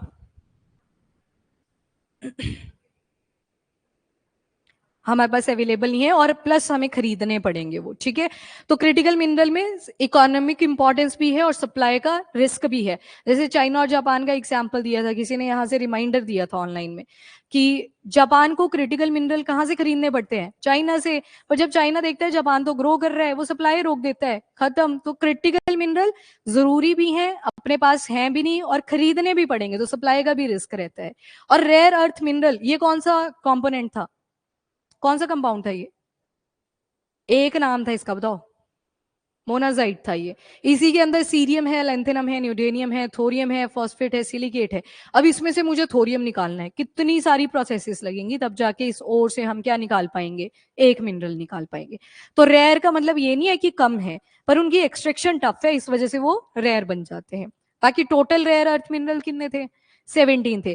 कनेक्टिविटी के ऊपर बात हुई, INSTC, international north south transport corridor, कितनी कंट्रीज अटैच्ड है, 3 मीटिंग में बैठी हुई थी, वैसे कितनी है, 4, इंडिया है, ईरान है, अजरबैजान, देन रशिया। सिर्फ पानी वाला रूट देखोगे तो लंबा पड़ता है, तो लगभग 20% का कट डाउन हो जाता है कॉस्ट के अंदर, ठीक है। और बंदर अब्बास पोर्ट कौन सी कंट्री का है, Iran, Chabahar port Iran, Gwadar port ये पाकिस्तान का है, ठीक है। और बाल्टिक सी पढ़ा था यहाँ पे हमने, चलो बाल्टिक सी को बाद में देखते हैं। वाटर बॉडीज देखो कितनी सारी कनेक्ट हुई, इंडियन ओशन कनेक्ट हो गया पर्शियन गल्फ के साथ, ऊपर देखोगे कैस्पियन सी के साथ, तो कनेक्टिविटी अपनी इंक्रीज कर जाती है इन रूट्स के जरिए, ठीक है। बाकी हेल्थ के ऊपर बात हुई, टेक्नोलॉजी के ऊपर, एनर्जी सेक्टर के ऊपर, सभी के ऊपर बातचीत हुई है। इसके साथ सेंट्रल एशियन कंट्रीज ने इंडिया को सपोर्ट दिखाया है कि आपको परमानेंट सीट मिलनी चाहिए यूनाइटेड नेशन सिक्योरिटी काउंसिल में, जो कि ग्रुप ऑफ 5 है। वैसे टोटल उसमें 15 मेंबर होते हैं, हाँ ये फैक्ट भी याद रखना इसका। यूएनएससी के अंदर परमानेंट मेंबर और नॉन परमानेंट मेंबर होते हैं। परमानेंट मेंबर तो 5 है, कौन बताएगा 5 नाम, गीता, ठीक है, ये तो 5 मेंबर्स आ गए जो कि परमानेंट वाले। नॉन परमानेंट मेंबर्स में हमारा नाम भी आता रहता है, ये सारे चेंज होते रहते हैं, ये टोटल 10 होते हैं, चेंज करते रहते हैं पर 10 ही रहेंगे, ठीक है, नॉन परमानेंट मेंबर। तो मतलब यूएनएससी में वैसे कितने मेंबर हुए, 15, जिसमें से परमानेंट कौन से हैं, तो 5 हैं, वो आपको पता है, यूएस, यूके, रशिया, चाइना और फ्रांस। हाँ जी, यस, ठीक है, ऑनलाइन, ठीक है, गुड। और तापी की बात हुई थी, याद है तापी, अब तो याद होना चाहिए, गैलकांश वाला एरिया कहाँ पे आया था। अगर मैं बोलूँ ना पापी पापी तो वो याद होएगा, कुछ है ना ऐसा, म्यूजिक भी है, कैसे है करना वो, पापी पापी गाता है, कुछ पता नहीं क्या गाती है, लड़की का है ना एक, आ गया याद, मुस्कान को आ गया याद। अब मैं गाऊंगी थोड़ी, सुन लेना जाके। वैसे तापी भी है, तापी तुर्कमेनिस्तान, अफगानिस्तान, पाकिस्तान और इंडिया, ये गैस की पूरी एक पाइपलाइन बन रखी है, ठीक है। गैलकांश वाला एरिया, यहाँ पे वो फील्ड्स आ जाएंगी, gas fields. Okay, yellow uranium, uranium oxide की बात करी थी, ये कहां से लिया है हमने, याद रख लेना इसको भी, बाकी कजाकिस्तान आ गया, मिलिट्री एक्सरसाइज थी। पैराग्वे देखा था, पैराग्वे की कैपिटल अशंशियन, और कौन सी रिवर पड़ी थी, प्राणा, ब्राजील से चलती है, पैराग्वे जाती है अर्जेंटीना से, बाहर कौन सी वाटर बॉडी में जाती होगी, अटलांटिक वाली साइड को चली जाती है, ठीक है। बॉर्डरिंग कंट्रीज इसकी याद रखिएगा, ऊपर ब्राजील है, ये देखो अब इसके सेंटर से लगा लो लाइन, बीच से ट्रॉपिक ऑफ कैप्रिकॉर्न भी जा रही है, तो याद रख, कैप कैप पंजाब से ऐसे मुंबई आई करके एक ट्रिक होती है, तो याद रह जाएंगे। अभी के लिए याद रखना कि पैराग्वे से ट्रॉपिक ऑफ कैप्रिकॉर्न पास करती है। ऊपर ब्राजील है, ये बोलीविया है, यहाँ पे अर्जेंटीना है। बीबीए करा है किसी ने, बीबीए नहीं, ऑनलाइन में होंगे। बीबीए वाला ब्राजील, बोलीविया, अर्जेंटीना, तो 3 कंट्रीज ऐसी हैं जो पैराग्वे के साथ बॉर्डर शेयर करती हैं। यहाँ पे एक सवाल बड़ा इंटरेस्टिंग बनता है, एक कंट्री है जिसका नाम है उरुग्वे, नाम से लग रहा है ना जैसे दोनों भाई भाई होंगे, पैराग्वे उरुग्वे, पर इन दोनों का बॉर्डर शेयर नहीं होता। यहाँ पे देखो बीच में गैप है, यहाँ पे जाके उरुग्वे है, ठीक है, तो नहीं लगता इनका बॉर्डर, नहीं लगता, ये बोला मैंने। पैराग्वे के सिर्फ 3 बॉर्डर कंट्रीज हैं, ऊपर ब्राजील, ये कौन सी डायरेक्शन आ गई, नॉर्थ वेस्ट, या फिर सिर्फ वेस्ट भी आ सकता है, और नीचे की तरफ साउथ में अर्जेंटीना आ जाएगी। तो डायरेक्शन खुद लगानी है, सेंटर उसको मानना है जिसके कॉन्टेक्स्ट में क्वेश्चन पूछा हुआ है। चलो, बाल्टिक सी था, हाँ जी, कौन बताएगा बाल्टिक सी की कंट्रीज को, कितनों को याद है बाल्टिक सी, हाँ जी Shikha, Finland, Estonia, Latvia, Lithuania, Russia, Germany, Denmark, Poland, Sweden, very good. तो ये सारी कंट्रीज किसकी आ गई, जो बाल्टिक सी के आसपास थी, ठीक है, तो ये याद रखेंगे आप। नॉर्थ सी रहता है अभी अपना, तो उसको भी देख लेंगे, उसके ज्यादा कंट्रीज है नहीं। कौन कौन से सीज हैं ऐसे और जो रहते हैं अपने इंपॉर्टेंट, रेड सी रहता है, हाँ डेजी वाला, उससे कर लेंगे, ठीक है, रेड सी याद करवा देना मुझे, मंडे को करते हैं रेड सी। चलिए जी नेक्स्ट, प्राइम मेरिडियन की तो होगी। Repo rate finally 50 base points पे आ गया, यहाँ पे पहले 25 वाली न्यूज थी, अब 50 पे आ गया, मतलब 5.5% पे इस टाइम पे वैल्यू चल रही है। हाँ जी, जब आरबीआई क्या करेगा, शेड्यूल कमर्शियल बैंक्स को लोन देगा, एक इंटरेस्ट रेट पे देगा, उसी इंटरेस्ट रेट को क्या बोलते हैं, रेपो रेट। और मॉर्गेज में क्या रखेंगे बैंक्स, गवर्नमेंट सिक्योरिटीज को। तो एमपीसी बैठी हुई थी, एमपीसी के बारे में आपने देख लिया, 5.5% पे इस टाइम पे रेपो रेट है। और इसी के साथ एक और चीज थी, which was CPI. CPI inflation की वैल्यू कितनी कर दी है, 3.7%, और जो जीडीपी ग्रोथ बोली है वो 6.5% तक की बोली है। अब ये तो फ्लक्चुएटिंग डेटा है, ये चेंज हो जाएगा थोड़े टाइम के बाद, और आप भी चेंज करेंगे। पर हमने यहाँ पे होलसेल प्राइस इंडेक्स और कंज्यूमर प्राइस इंडेक्स पूछा था। मैं आपसे फटाफट से क्वेश्चन पूछती हूँ, आप येस और नो करना, या जो भी पूछा होगा उसका आंसर करेंगे। सेम फॉर द ऑनलाइन, आप जल्दी से ग्रुप्स में आंसर करोगे। Wholesale price index, consumer price index 2014 के बाद से किसको यूज कर रहे हैं हम, कितने बोलते हैं, सीपीआई, ठीक है, सीपीआई को यूज कर रहे हैं, ठीक है, गुड है। वीकली बेसिस पे किसको चेक करते हैं, होलसेल प्राइस इंडेक्स, और दूसरे को मंथली या ईयरली, मंथली बेसिस पे करते हैं, ठीक है, गुड है, मतलब याद है आपको। तो गुड्स किस में आते हैं, सिर्फ गुड्स, होलसेल प्राइस इंडेक्स के अंदर, सीपीआई में गुड्स एंड सर्विसेज दोनों आती हैं।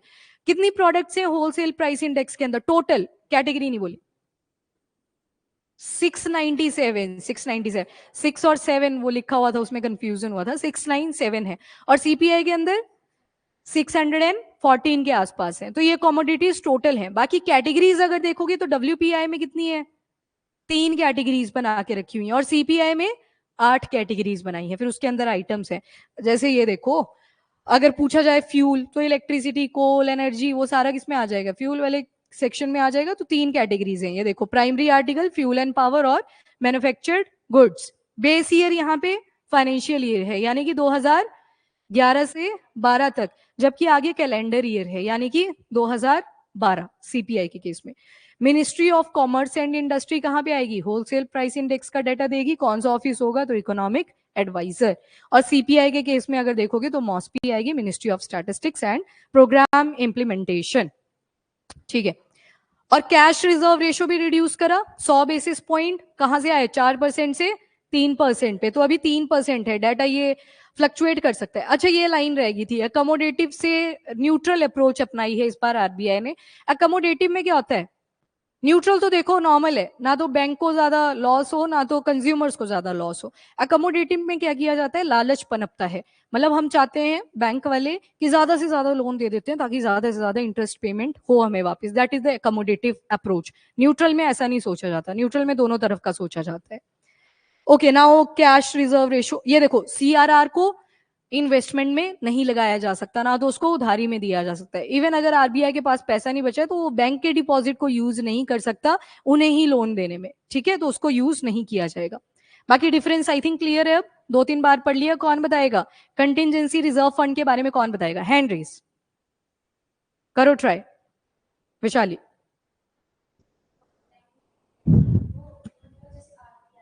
हम्म।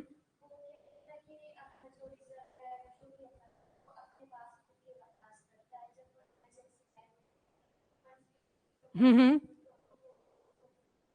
ठीक है, ये तो हो गया आपका कंटिजेंसी रिजर्व फंड जो सिर्फ आरबीआई का इंटरनल पैसा है। और कैश रिजर्व रेशियो में क्या था नितिन,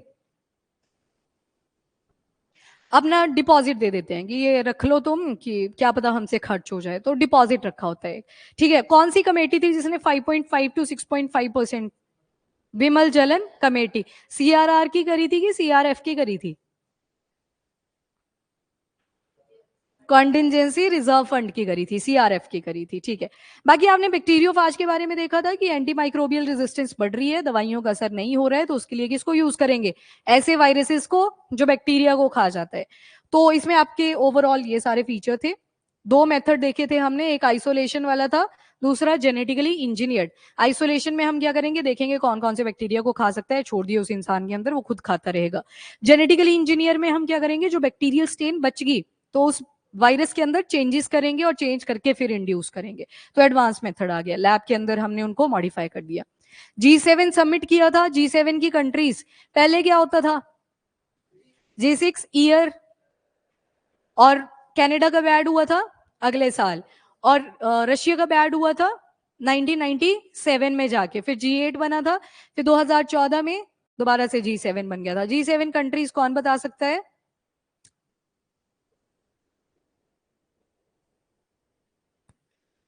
इटली, कनाडा, जर्मनी और फ्रांस। चलो कंट्रीज याद रखिएगा। एंड कनाडा की कैपिटल क्या आ जाएगी, ओटावा आ जाएगी। 15 कंट्रीज याद, सोवियत यूनियन के डिसइंटीग्रेशन के बाद 5 तो रट ली है आपने। सेंट्रल एशियन ये डन है, गा भी डन है। शरणवीर बताओ जल्दी से, जी फॉर जॉर्जिया, मुस्कान ही बताओ। आर्मेनिया, मैंने बोला ना पहले मुस्कान, नहीं मैंने शरणवीर बोला, तो मुस्कान आंसर कर रही है, मैंने मुस्कान को बोला तो ये शरणवीर आंसर कर रहा है। मुझे नाम गलत बताए हैं तुमने कि सही बताए हैं, सही है, ठीक है। चलो जॉर्जिया, आर्मेनिया और अजरबैजान। अजरबैजान और आर्मेनिया के बीच में जो कॉन्फ्लिक्टेड जोन थी, कौन बताएगा उसका आंसर, भूल गए, नगोर्नो काराबाग। और कॉरिडोर कौन सा था, लाचिन कॉरिडोर, लाचिन, ठीक है। बाकी बची ये, हाँ जी गीता फटाफट से, ई एस्टोनिया नहीं, Geeta Estonia, Latvia, Lithuania, Belarus, Ukraine, M, M से कौन, मॉल, मोल्डोवा, मोल्डोवा, ठीक है ठीक है, यस यस ऑल नहीं। और एक कंट्री बची कौन सी, रशिया, वो भी याद रखनी है, पता लगा 14 लिख दी रशिया, भूल ही गए, सबसे वही था इंपॉर्टेंट। चलो जी, बाकी ये इनफॉर्मल ग्रुप था। युम किपुर वॉर के बारे में मैंने आपको बताया था, रमादान वॉर भी उसको बोलते थे, सिनाई पेनिनसुला। और ये सीरिया का जो गोलन हाइट वाला पार्ट था यहाँ पे हुआ था, गोलन हाइट को इलीगल तरीके से इसराइल ने एनेक्स कर लिया था। चलो बाकी आपको स्टोरी मैंने सुना दी थी, स्टोरी भी नहीं में जा रही अभी। मेंबरशिप का कोई क्राइटेरिया है, नहीं है, कोई नहीं है। और क्या इनका कोई हेडक्वार्टर है, नहीं है, बस रोटेट करते रहते हैं मेंबरशिप्स को। यूरोपियन यूनियन क्या इसका मेंबर है, नहीं है, बस वो जाते हैं मीटिंग्स को देख के आते हैं, आना है आओ, नहीं आना है तो मत आओ, बाइंडिंग नहीं है। शेरपाज आते हैं, यस आते हैं, जैसे इंडिया से अब चॉइस है, प्राइम मिनिस्टर खुद जाना चाहते हैं तो वो खुद जाएंगे, अदरवाइज किसी ऑफिशियल को भेजेंगे, देखेंगे कौन वेला बैठा हुआ है इसको भेज देते हैं, वो सारा नोट करके लेके आएंगे कि कनाडा के अंदर G7 समिट के अंदर क्या क्या हुआ। ओके, फिर ये तो कल का ही है। हींग के बारे में बता दो मुझे थोड़ा सा, कौन सी कंट्री से हम इंपोर्ट करते हैं? ईरान और इराक नहीं था, ईरान था, अफगानिस्तान था और सेंट्रल एशियन कंट्रीज थी आपकी, ठीक है। और हींग अपने जो कौन सी स्टेट के अंदर ग्रो करा गया है जो एक्सपोर्ट है? हिमाचल के अंदर, और डिस्ट्रिक्ट डिस्ट्रिक्ट है पालमपुर, नहीं, कौन सी डिस्ट्रिक्ट में आता है? कांगड़ा डिस्ट्रिक्ट में आता है, तो पालमपुर में करा गया है। CSIR ने भी यस कर दी है कि अच्छे से ग्रो कर जाएगा। डॉर्मेंसी कब शुरू होती है हींग प्लांट की? -4 डिग्री सेल्सियस के बाद। कितना टॉलरेट कर सकता है एक्सट्रीम?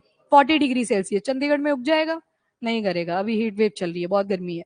बायोमेट्रिक डाटा के बारे में पढ़ा था कि पायलट बेसिस के ऊपर police of Delhi and Rajasthan क्या क्या यूज करेंगे?